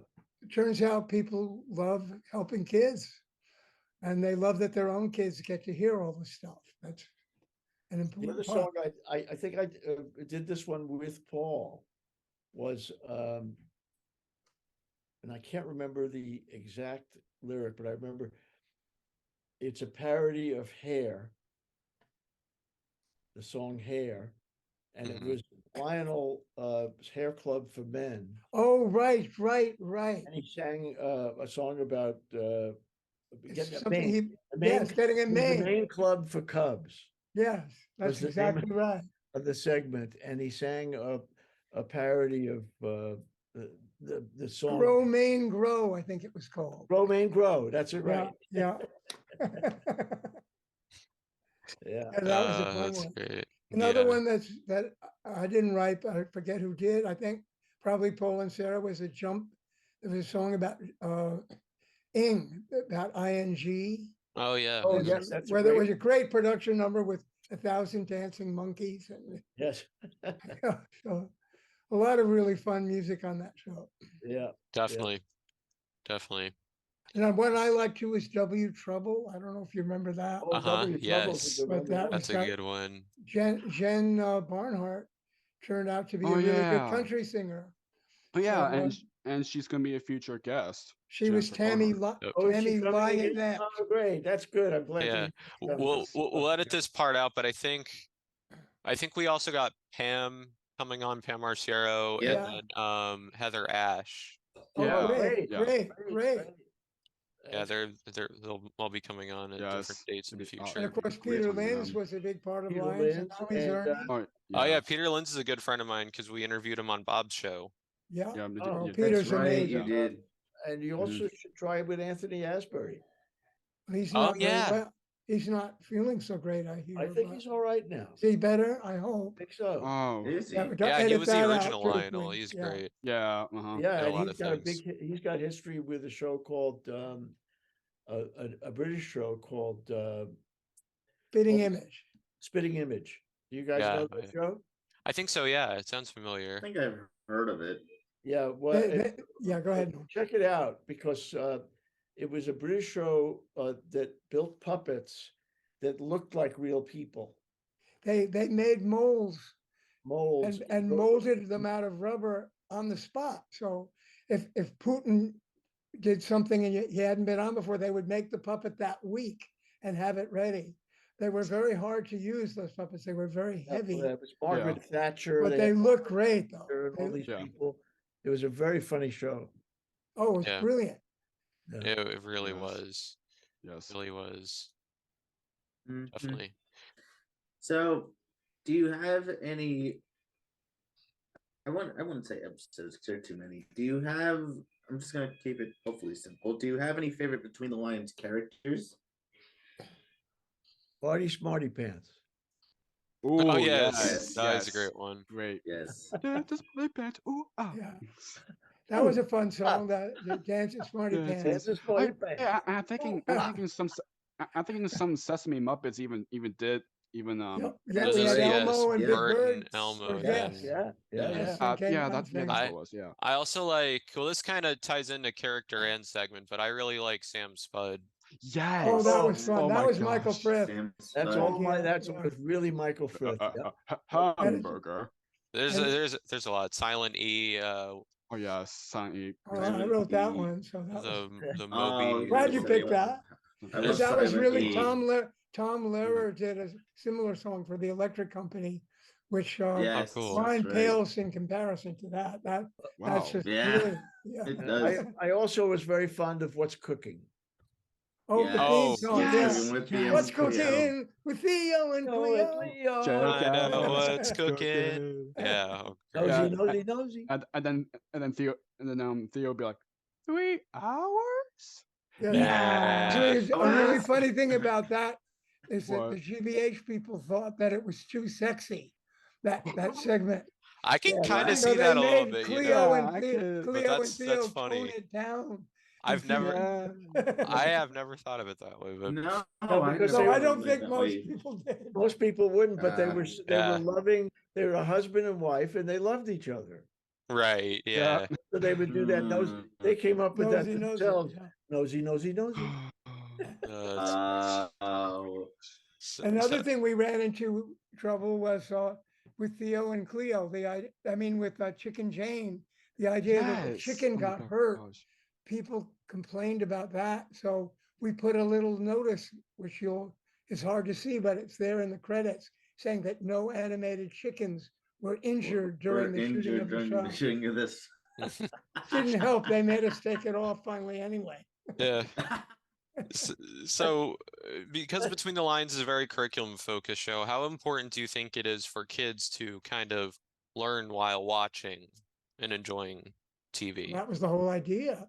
I Yeah. don't think it's important for them to have to learn something every time they watch, but that was what we wanted to do. Right. And Sesame and Lions are created for that purpose. But you don't have to sacrifice any entertainment. Those shows, I think, are proof in order to teach. In fact, I loved having an assignment. It made it easier to think of things to write, to be Yeah. honest. Yeah. Yeah, there's no question. This brings back to the original concept, and part of the original concept was the advertising model. Yeah. And basically, what they were saying was that all these individual segments are like little ads, and each of the ads are trying to get you to remember something about a product, and the product is in quotes. The product might be a letter of the alphabet. The product might be the sound of a letter. All these different things. And what you're trying to do is get the audience to remember some information about the product you're selling. I remember reading somewhere, I'm not quite sure where I heard this, that one of the things that Lloyd Morissette, who just died sadly, that Lloyd and Joan read was that kids had learned the word seriatan, which was nature spelled backwards. It was a laxative, but kids had learned how to spell that from watching ads on television. That was one of the things. Other one that I heard, that I'm not sure if this is true either, but I heard this, that they asked people after they had seen there was a commercial, how do you spell relief? ROLAIDS. Yeah. And people thought you spelled relief, ROLAIDS. You don't? That isn't how you spell it? So they learned, so that taught you that you could teach something even if it was wrong. But it was such a great concept that Joan says it in the Street Gang documentary, which I love, but that just, why can't, if commercials are teaching things, why can't we teach the letter J instead of to buy something? It's really that simple. Really that simple. And if you think about it, the negative side is true too. This is a very powerful medium. Television, anything with video is really, really powerful, and it's being used in many ways, not to the best, to make people think things that are not true, like Rolaids spells relief. Right. And one of my, I've got to say, like, one of my favorite, like, Between the Lines episodes, I feel like it probably had to be the Shooting Stars. I knew it. Yeah, that's a good one. That's a nice one. It's a great episode. Lucky Duck is a good one. I remember. Lucky Duck is a great one. Duck was one of the first. Those were two of the first ones we did. Yeah. It's just like the monster at the end of this book, right? It's all downhill from the beginning. The other thing that I really like on Between the Lions, and I think this was this was your initial concept, Chris. It was Gwain's Word. Oh, well, of course, combination, but we originally were going to have word builders. Remember, there were going to be guys that put words together, and it turned into, well, what I love about Gwain's Word is about 15 awful puns that kids aren't supposed to get in it. But it was really like the Holy Grail with a hobby horses and Wayne's World, all kind of. Oh yeah, I agree. Oh yeah. But I love Cliffhanger too. Yeah. The idea of it. Oh yeah. Cliffhanger as a Shaggy dog. Honestly, there's so many there's so many like segments on the show, which I love. It's hard to choose favorites with Between the Lines and with Sesame too. Really? Because they went on for Sesame, of course, is still going on, but there's like a ton of episodes, ton of segments, songs, and so much to choose from. Yeah. Oh yeah, and the R song is really good too. R song. It's like whenever I see A R. That's an AR song. AR song. That's what it was. Sarah and Paul. Okay, close enough. Close enough. You didn't learn that one quite right. Yeah. Silent E. A funny story about Cliffhanger though that I really think is fun to know. One reason that we got that idea was that they wanted to have a serial adventure on the show, but nobody knew whether the shows would be shown in order. So the only way to do that would be to have every episode begin and end the same way, so that it could be shown in any order. And I don't know if we would have thought of it if we didn't know that. Definitely. Exactly. We tried another one that didn't quite work just in time. We did a few of them, I think. Yeah. So I know Jake real quickly had a question about another show that you two created. Yes. So you both also co-created another PBS Kids show, Little Max the Hound of Yeah. Music. Oh, I'm What's that glad show you come mentioned about? that. Very fond of that project. Yeah, we Short-lived, but it was a fun show. We enjoyed, for the most part, working on that show a lot. You know, the people and the whole idea of it was, we just really had a good time most of the time. And we did a lot of it in Mississippi. We did it. Well, we did a lot of Lions in Mississippi too. Right. Yeah. Yeah, It was great, really good great shows. working with the musicians. Larry Campbell, who produced a lot of the music and played all the instruments, is wow. Levon Helm's music director, Wow. and he's a genius. He played fiddle, he played guitar, he played dulcimer, he played dobro, he played everything. He was the whole country band. Yeah. And just amazing to work with him on that. Yeah, of course, Amy Miles. Oh yeah. She was great. And of course, all of the puppeteers from Lions were the stars of Lomax too. Yeah, Jen and Peter and Anthony and Jim Krupa. Sam, everybody. Yeah. That's awesome. Yep. So for both of you, over the years, you've won and were nominated for many awards from your work on projects like Sesame Street and Between the Lines. How does it feel that those shows have become so successful and so well known? Good. Yeah, great answer. Great. Very good. Yeah, I go that far. Really good. really good. Yeah. So awesome. Oh my gosh, it's amazing. Really very good. I talk. I mean, it's obvious to us at least that to actually have a job your whole life where you're doing exactly what you love doing most, and you get to work with the most talented people on the planet, and you're doing good for people and they pay you. I mean, what more do you want? Exactly. Right? You know what more I want? A popsicle. Well, I tell you what. I'll take a popsicle. I have a popsicle right here. If you could give me a popsicle, I would give you a popsicle. I have one. Everything in my refrigerator right now. It's a caramel chocolate crunch. It's really good. You can have it. That's awesome. That's awesome. So overall, what do you enjoy? What do you both of you enjoy most about working together as writers and composers? We laugh. I mean, I think that's basically what it is. Yeah, that's obvious. Yeah. I mean, I can't remember it. I can't remember having a bad time doing any of it. That sounds crazy, but I mean it. I think we had fun the whole time. Yeah, I mean, you have always have difficulties in any business that you're in. At some point, the politics of it. And all but not with each other. But not the working on the show itself. We haven't had. You hear about people having all these horrible creative fights and all this stuff. We didn't have. I wanted you to say wubba wubba wubba do, but you wouldn't. No, I wouldn't. I understand because I knew that would have been like woo, and it would fail if it was. It could have been a parody or something, but do. Dare you? Well, and doobie doo. Now that would have been good. I do remember a funny time that we had together when Norman wrote the Alphabet Polka song, and that was an example of what I was talking about before, that he actually wrote that from beginning to end straight through in about 40 seconds.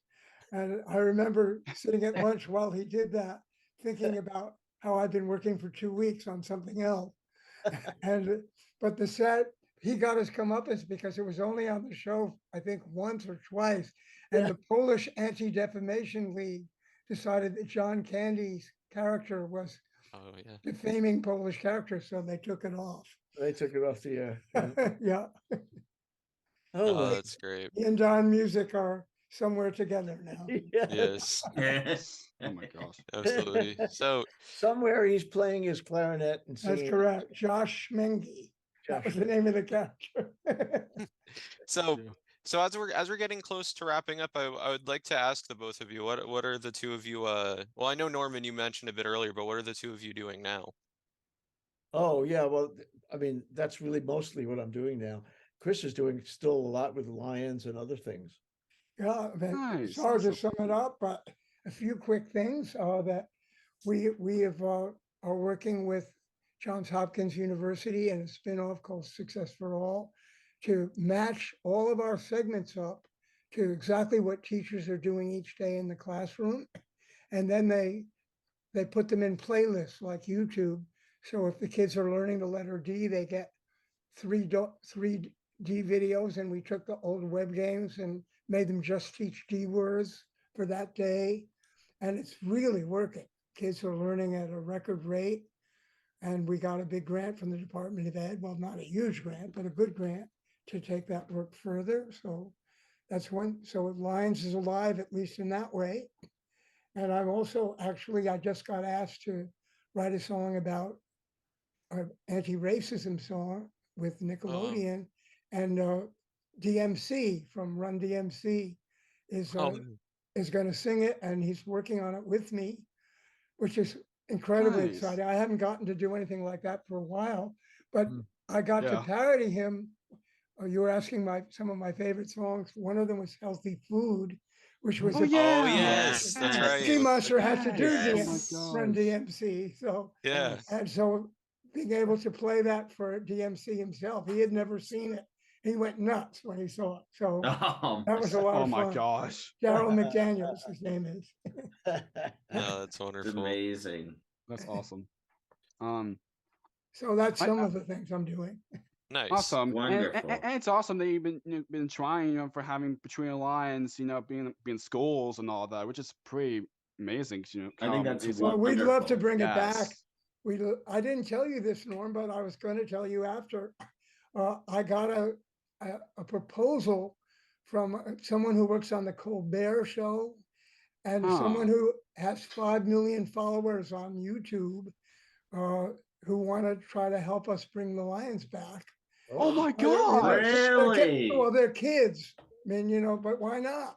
So I don't know if you want to join me. I'm going to talk to them on Zoom next week. Oh, absolutely. Oh my I have no God. idea how they could bring this about, but I sure would love to hear. Oh my gosh, that's that would be amazing. wonderful, Listen, especially for this almost generation. everybody- Wow. I feel that'd be Almost great. everybody I talk to now is a kid, so it doesn't matter. Well, that's right. Well, they're like 50. No, they're 20. They're like, okay, so they're like I said, everybody is a kid. Yeah, I know. Oh, that's great. It's awesome. So is there any words would you like to say to those who are watching or listening who have supported your work over the years, like especially the fans of Sesame or Between the Lines, or? Well, I'm just thrilled that people like it and think it was worth something to them. Especially to anybody who watched it as a kid and felt they got something out of it. That really is more meaningful to me than almost anything. If I hear from somebody who watched something that we did, and they say, one, I really liked it. I thought it was funny, and I learned things from it, and I really liked it. That there's nothing better for me. It's better than any of the awards I've gotten. You bet. You bet. Hearing from people who really appreciated what we did is more meaningful than anything. Plus the family that we all formed basically with each other and our colleagues is, I don't know how you could possibly have a work experience any better. I just don't. Oh yeah, I agree. Definitely. So if people would like to connect with you or find Serious Thinking, what's the best way for people to reach you? Probably email, or we happy to share mine, and I would imagine Norman might as well. You have my email, Chris, and if anybody wants it, they can contact you and give them my email. And I'll edit Awesome. this part out, but Bob's been meaning to reach back out to you. Well, he 'Cause can I do think that anytime. And Yeah, because I think he'd like to have the two of you on his show. Well, I know Chris, you've been on his show before, but I don't know if you have, Norman. In what show? Bob The Runkel. the DJ Bob I show. don't think so. Oh, fine. No, he's great. You guys are like this too. He knows everything. I mean, Yeah. I mean, we he wouldn't knows even the have this answers to every podcast question. we wouldn't even have this podcast now if it wasn't for Bob. I mean, he taught us all we need to know about Oh, podcasting. cool. I didn't realize that. I knew you were friends, but I didn't know that. Yeah. Three of us, Bob's we're great. great friends with Bob. He Yeah, is he's wonderful. awesome. We even talked to him like yesterday. Yeah, we talked to him yesterday. Yesterday, Yeah. Hey, Bob was talking about having a Lions reunion show. I don't know if he's ever tried to do it, but he wanted to get all of us on at once. You know, Janet, Peter, and Norman. That'd be awesome. That would be really fun. But that'd be cool. It's definitely a matter of scheduling because that'd be amazing. Because some of them are still, of course, actively working on Sesame and other well, they're working. I'm still working with Future them. Downwards, that'd be amazing. We just did a social emotional film with Peter and Jen, so they are available. Oh, at the right time. Nice. That's great. It would also be great if we could sneak in a couple of puppets. Definitely. Yeah, I'm sure that'd they be would. so cool. I mean, sure they would. Pam usually brings Leona with her everywhere, like with events. Yeah, that is amazing. And it still looks good shape. I know Jim Krupa completely redid Cleo. Cleo really? Totally really? Oh, wow. Jen used her in her cabaret act. Oh, that's right. Yes, I remember seeing that. Yeah. Oh, yes. So he redid Cleo because she was in bad shape. She did. Well, it needed work. Theo did a piece for the Department of Ed, and part of his jaw didn't work. Oh. So we're gonna get Jim to fix that too, just in case. So never know. Awesome. Yeah. Never know. Nice. So this very last question, and let me say this has been a really just wonderful interview. Yes. Same words. Yes. So this last question that Matt's about to ask is the question that we ask to all of our guests at the end. Hey, you. Come here. Oh, I think he's got a friend. Involved?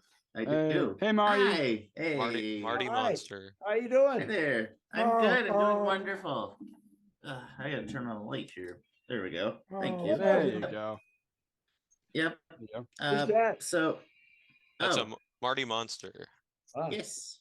Yeah, from Silly Puppets from Amazon. Yes. Yeah. You had to mention that company, huh? Yeah. Yeesh. Amazon. Everybody talks about Amazon. Yeah. I always talk about that nowadays. It's just wow. I didn't know they had red puppets. I knew they had monkeys. This is an orange. I guess the light's kind of in the way. I'm more of an orange.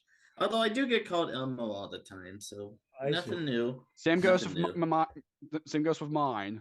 Oh yeah. Anyway. So you wanna ask this last question?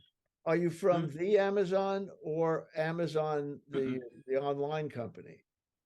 Amazon, the online company. Actually, I was built by a company called Silly Puppets, based in New York.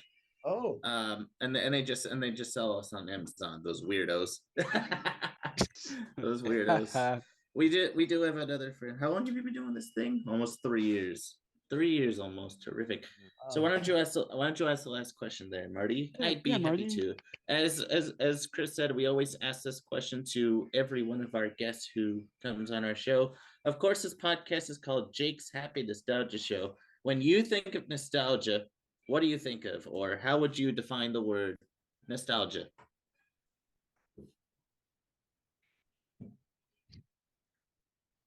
I guess it's just fond feelings for things you loved, and that for me, things that influenced me. Like I think of Bob and Ray, the radio comedians. Yeah. You know, as things that I listened to as a kid. And I said, these guys are brilliant. They know how to do premise humor. I want to do that. You know, so, but things that we used to love. I mean, that's what the word means, of course, but fond memories, especially of things that that influenced what I loved and did later, I guess. Absolutely. Yeah. And what about you, Norman? Yeah, for me, I think the word fond is a big one. It's fond memories, bringing back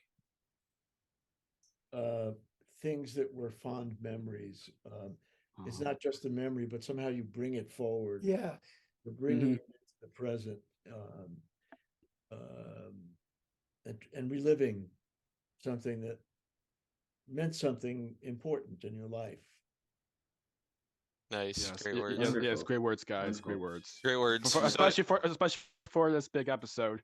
Yeah. Yes. Well, guys, it's been such a gosh. blast for This has doing been this a for 100th blast. episode. Yes.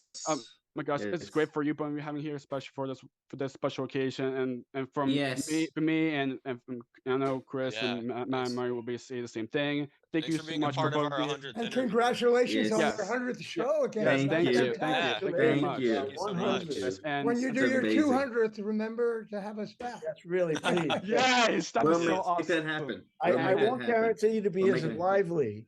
I agree. I might be stretched out somewhere, but I'm still like to be on. It'll probably be a much shorter podcast. Yes, it'll be in our Yes. home, in Yeah. our home. Yeah, thank you so much for both of you being for what you've done to be a part of our lives and keep up the great work and see. Can we get a what's next copy of for this you. when you're ready? You'll tell us how to hear it. Of course. Of course. Yeah. Of course. And, Yeah. and when this is all edited and it goes up, I'll text the both of you. Great. Fantastic. Yes. All right. We'll keep. All right, guys. Thank you very much. Thank Yes, you. It was a thank lot of you. fun to do. Yes. Have All a right. good rest of your day for both of you, Christopher and Norman. Take care. Great. Thanks Bye. so much. Bye. Bye-bye.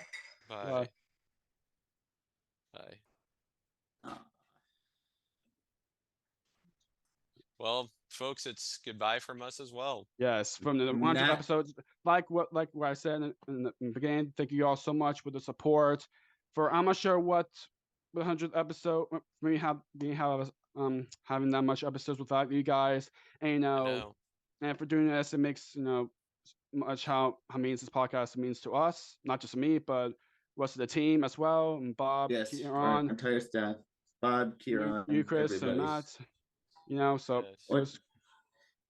it's Actually, we're not quite done yet, folks. no, we're getting we more have- great episodes down the line. Right. Well, that's not exactly what I was referring to, but please stay tuned. Following this episode, we have a very special message for all of you. Yes, that's So- right. Yes. Yes, that's- so mhm. please stick around. It's going to be wonderful. But I Yes. just want to say, Mhm. on behalf of Chris and Jakey and our manager Kieran and DJ Bob, 100 episodes. That's insane. Yes. I Happy really can't 100th believe that. episode, everyone. Happy 100th. I don't have a drink with me, Yes. but cheers And to see 100. and see what's gonna be next for next 100 episodes. Next to 100. but it's gonna be Again, way down the line again, for that. way down the line, another Yes. I don't know, however long it is. But please stay Yeah. tuned. We have a special message for you all Yes. coming up here in just a few moments. So please stay tuned. You're not going to want to Mhm. miss it. Yes. Well, and- and for the 100th time, and thank you so much for watching this episode. And and like what remember Chris to keep always says, and nostalgia even alive. yes, Keep keep nostalgia nostalgia alive. alive. Take And we'll care. see you And see you at- next time for next 100 episodes, everyone. And we'll see you on episode 101. See you Yes. next time. See you next time. Yeah, Keep 101. nostalgia alive. Take care. Once next time. Bye-bye. Take care. Bye. Bye. Bye. Thank you for tuning in to another wonderful Jake's Happy Nostalgia Show interview. Be sure to follow Jake and the crew on social media and stream the show wherever you find your favorite podcasts. And as always, remember to keep nostalgia alive. Bye-bye.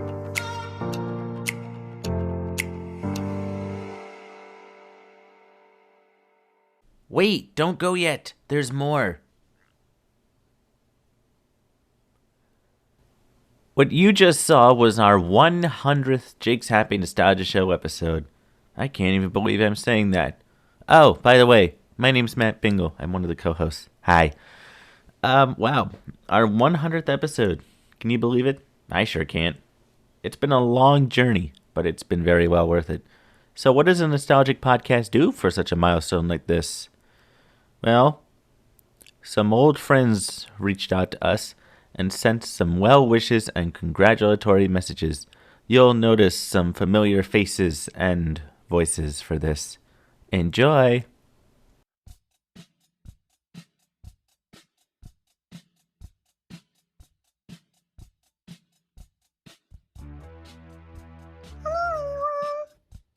it's been here, and that's why I say, happy 100 episodes, Jakey-Boo! Yay!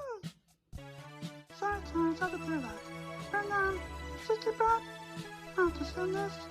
I'm proud of you for starting this podcast, and knowing your podcast, and all those episodes, and keep on doing what you're looking to for that, and you have more than 100 episodes to make it 200. For me, happy 100 episodes, Bob. We love you. And I'm sorry, we'll see you. See you on the episode. Hey, this is Puppet Chris. Wishing all my wonderful friends at Jake's Happy Nostalgia Show a happy 100 episodes. Here's to 100 more. Hi, it's B and Benny wishing Jake's Happy Nostalgia Show a happy 100th episode. Really? How does Kermit do that? I have no idea. Happy day, boys! Hey, Jake. Kyle Nelson here. I want to wish you a congratulations on your 100th episode of Jake's Happy Nostalgia Show. I think that's pretty awesome. It's been an honor and privilege to be able to be a part of your show and to reminisce of the past with Barney and friends and with the stage show tours that I was able to be a part of. It's also been great to see the other episodes you've been able to put together with other entertainers of TV productions that you've been able to watch throughout your childhood growing up. It's always great to be nostalgic on those things of which we love. I just want to congratulate you and all the co-hosts that are a part of your show and wish you guys all the best and that you may have many, many more shows to come. Hello, this is Dave Thompson wishing Jake's Happy Nostalgia Show a very happy 100th episode. And my cat Pablo also says, happy 100th episode, Jake and Jake's Not Happy Nostalgia Show. Don't you, Pablo? Yes, happy. Oh, no, sorry, I got a bit bored. Anyway, cheers, Jake. Happy 100th episode.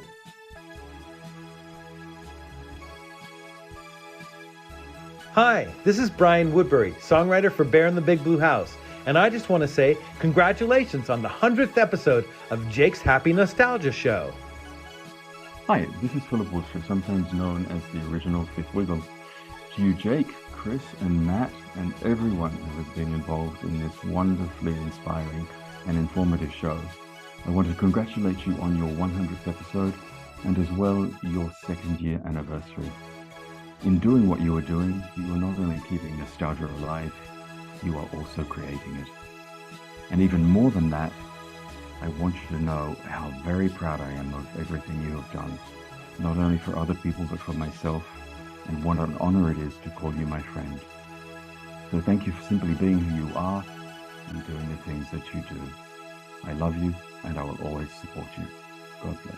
Hi, this is Peter Lurie, songwriter and music producer for TV shows like Bear in the Big Blue House, The Magic School Bus, and Gullah Gullah Island. Congratulations to everyone at Jake's Happy Nostalgia Show for reaching their 100th episode. Keep up the great work. Hi, I'm Steve Charney, songwriter for Bear in the Big Blue House, as well as being a magician and ventriloquist. And I'm here with my dummy Harry to wish Jake congratulations on his 100th Jake's Happy Nostalgia Show. Wait, that's it? Just 100? Now when he keeps producing shows and he's after 80 years old, I'll congratulate his 3,000th show. That's something to congratulate. Well, can I congratulate him then too? You? Oh no, Steve. You'll be long dead by then. Oh yeah, right. So I better congratulate him now. Congratulations, Jake. Jake Happy Nostalgia Show. Where do I begin? It's been such a pleasure watching you guys grow into your own when a lot of you used to work for me. Who's me? Well, it's DJ Bob Runkel, host of the very popular podcast, The DJ Bob Show. Yes, that sounds self-indulgent, and I'm kidding. But I hope you have 100 more episodes, and then another 100, and then another 100, to the point where it doesn't even matter anymore. I love you guys. Congratulations. Hi, Jake. It's Pat O'Connell from Barney's Big Surprise from 96 to 98. Hey, I just want to wish you a happy 100th for your Jake's Happy Nostalgia show.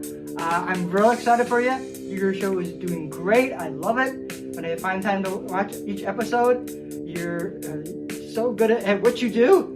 And I can't wait to see your 100th episode. Congrats again. Hi, I'm Joe Scruggs, and you're watching Jake's Happy Nostalgia Show. This is the 100th episode, and I couldn't be more excited because I was in one of those episodes. Congratulations, Jake, and all the gang. And hey, let's keep it going. Hi, this is Nick Balaban, musician, and I made a bunch of music for Blues Clues, and I'm the voice of Mr. Salt, and I'm just wishing a congratulations to the entire staff of Jake's Happy Nostalgia Show for their 100th episode. Congratulations! Congratulations! Hey, who was that? Alrighty. Hi, this is Sesame Street Muppet performer Stephanie DeBruzzo wishing Jake's Happy Nostalgia Show a happy 100 episode anniversary. Congratulations, Jake and Chris and Matt, on reaching such a fantastic milestone. Good on you. And this is the place where if I played the count, I would say 100 episodes, but I don't play the count. And if I played Oscar, I would say 100 episodes, who cares, scram, but I don't play Oscar either. And if I played Kermit, I would say 100 episodes, yay! But I don't play Kermit either, so I really have no idea what I could possibly say at this point other than,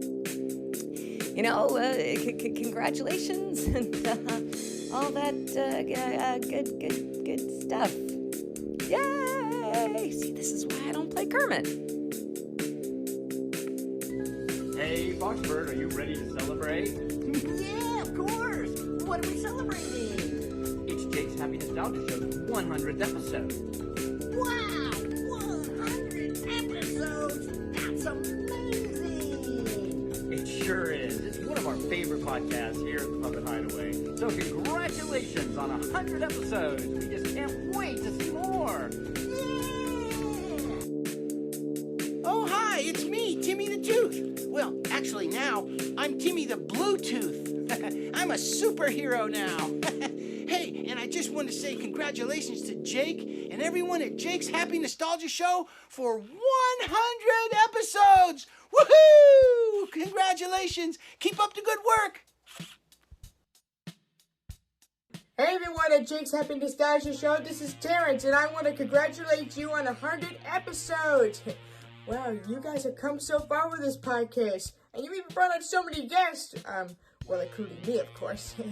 Anyway, to the entire crew of Jake's Happy Nostalgia Show, especially you, Jakey Bob, we here at Alex's Puppet Palace want to congratulate you, and we are all very proud of you. Congratulations!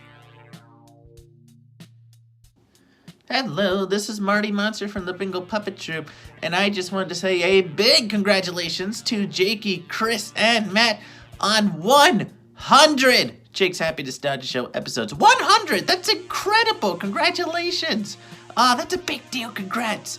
I've been very honored to have been a part of a lot of them, and it's been so much fun getting to hear these wonderful stories from so many incredible people. Congratulations, guys. I'm very honored to be a part of this journey, and I'm just so proud of you guys. Congratulations on 100. Keep it up.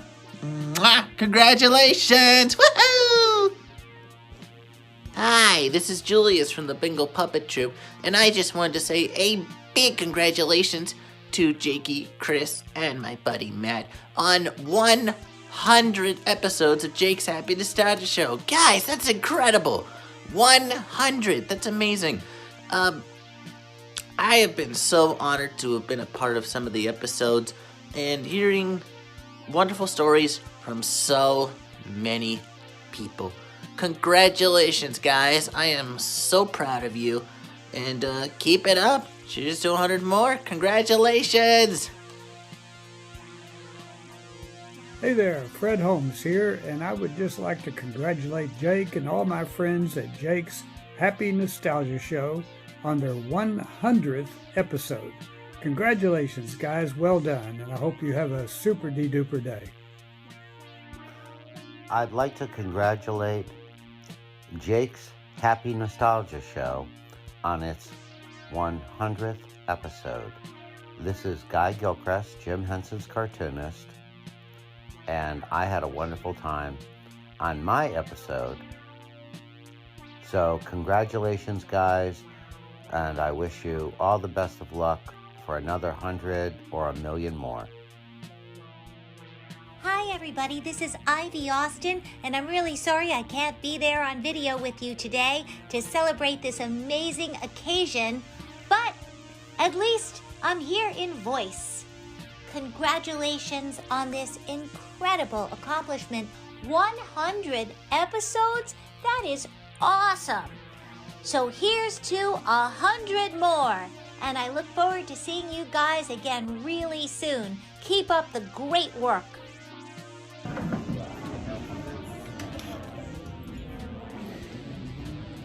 Happy 100th episode. Very good.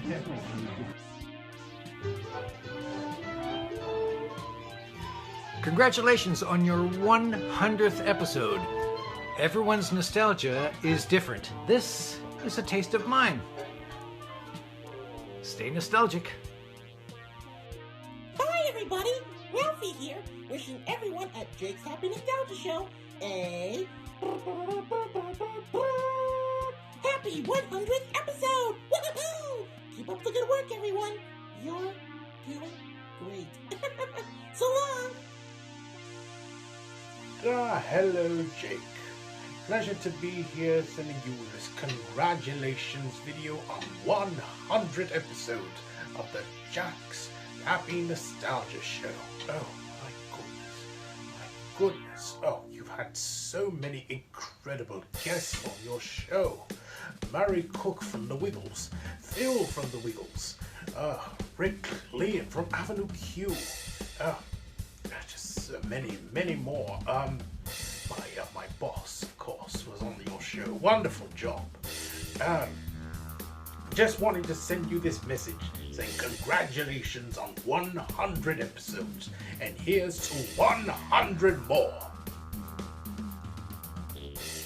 Hey, my friends, I wanted to congratulate you! 100 episodes of Jake's Happy Nostalgia Show. Oh my gosh. Okay, sorry, I forgot to introduce myself. It's me, Genevieve. You may remember me from Choo Choo Soul. All aboard the Choo Choo train. All aboard, choo choo. Anyway, I am so proud of you guys. You guys rock. Thanks for making entertainment that we all can enjoy.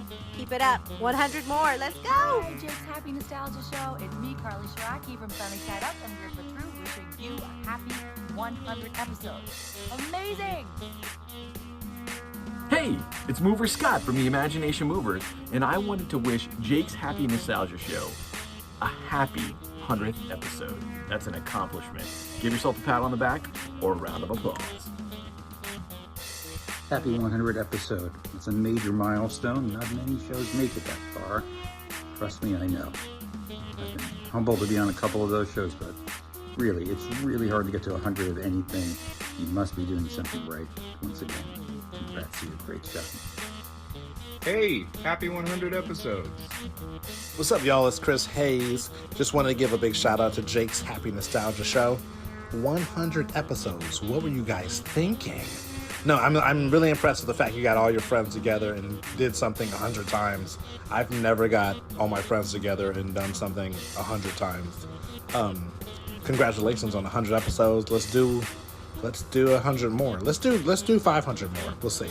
All right, guys, I'm on set. I'm going back to it. Peace, y'all. Hello there, everybody from Jake's Happy Nostalgia Show. This is Buster Baxter, all the way from Elwood City, to say congratulations on 100 amazing episodes. You guys are awesome. Keep up the good work. Hello, Jake. It's Ronnie LeDrew here. Congratulations on 100 episodes of Jake's Happy Nostalgia Show. Well done, you and everyone.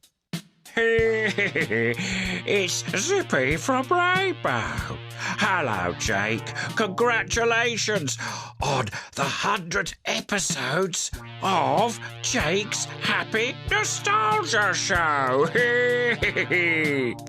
Hello, everybody. It's Brad April wishing everybody on Jake's Happy Nostalgia Show congratulations, 100 episodes in. You guys put the JHNS in Jake's Happy Nostalgia Show. As your friend Bubble Buddy would say, Happy Leif Erikson Day! Hey, this is Andy Yerkes. Happy 100th episode, Jake's Happy Nostalgia Show. Keep fighting the good fight, you guys. I'm animator Pat Giles, and I would love to wish Jake and Jake's crew and everybody at the Happy Nostalgia Show a very happy 100th episode.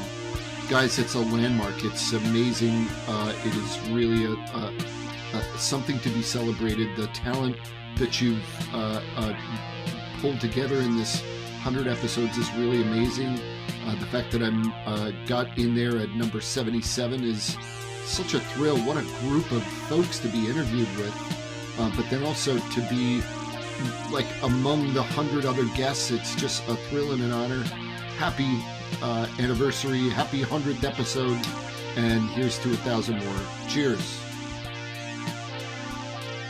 Hey there, this is J. Paul Zimmerman, aka Dylan from Halloween Town. Just want to send a big congratulations to Jake's Happy Nostalgia Show for 100 episodes. That's so many episodes. Thank you guys so much for bringing all that happy nostalgia to everyone. This is Billy Barkhurst, Jake's Happy Nostalgia Show. Congratulations on 100 episodes, and here's to 100 more.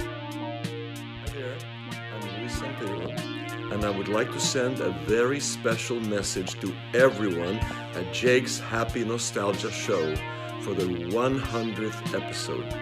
Congratulations, and here's to many, many more.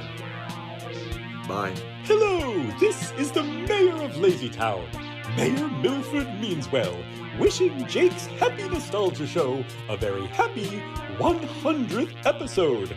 In honor of your 100th episode, Miss Busybody will be baking you 100 cakes, and Sporticus will be doing 100 push-ups. Oh my! Well, congratulations to you from all of your friends here at Lazytown. Bye-bye! Hi everyone, my name is Dennis Scott, coming to you live from my recording studio here in Nashville, Tennessee. And I want to wish congratulations to Jake, Chris, and Matt on their 100th episode of their fantastic show, celebrating nostalgia the world over. Thank you guys for all that you do. And on behalf of myself and Mr. Rogers, we want to say thank you. Thank you for being you and all that you do. Keep up the great work, guys. All the best. As I was putting this compilation together, I felt very, very proud. I know, it sounds cliche, shut up. But really, I feel very proud to be part of this amazing journey. And I am sure all the guests who sent their well wishes feel the same way. Thank you to everybody who sent their well wishes. With that, this concludes, officially, our 100th Jake's Happy Nostalgia Show episode.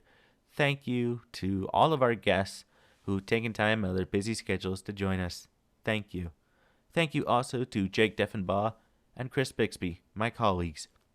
They invited me to join this show in January of last year, and it's just been an incredible ride ever since. Thank you.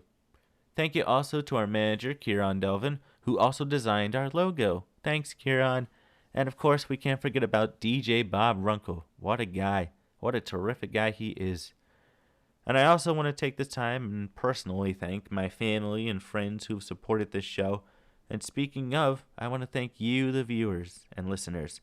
Your support is 100% appreciated. Very, very much.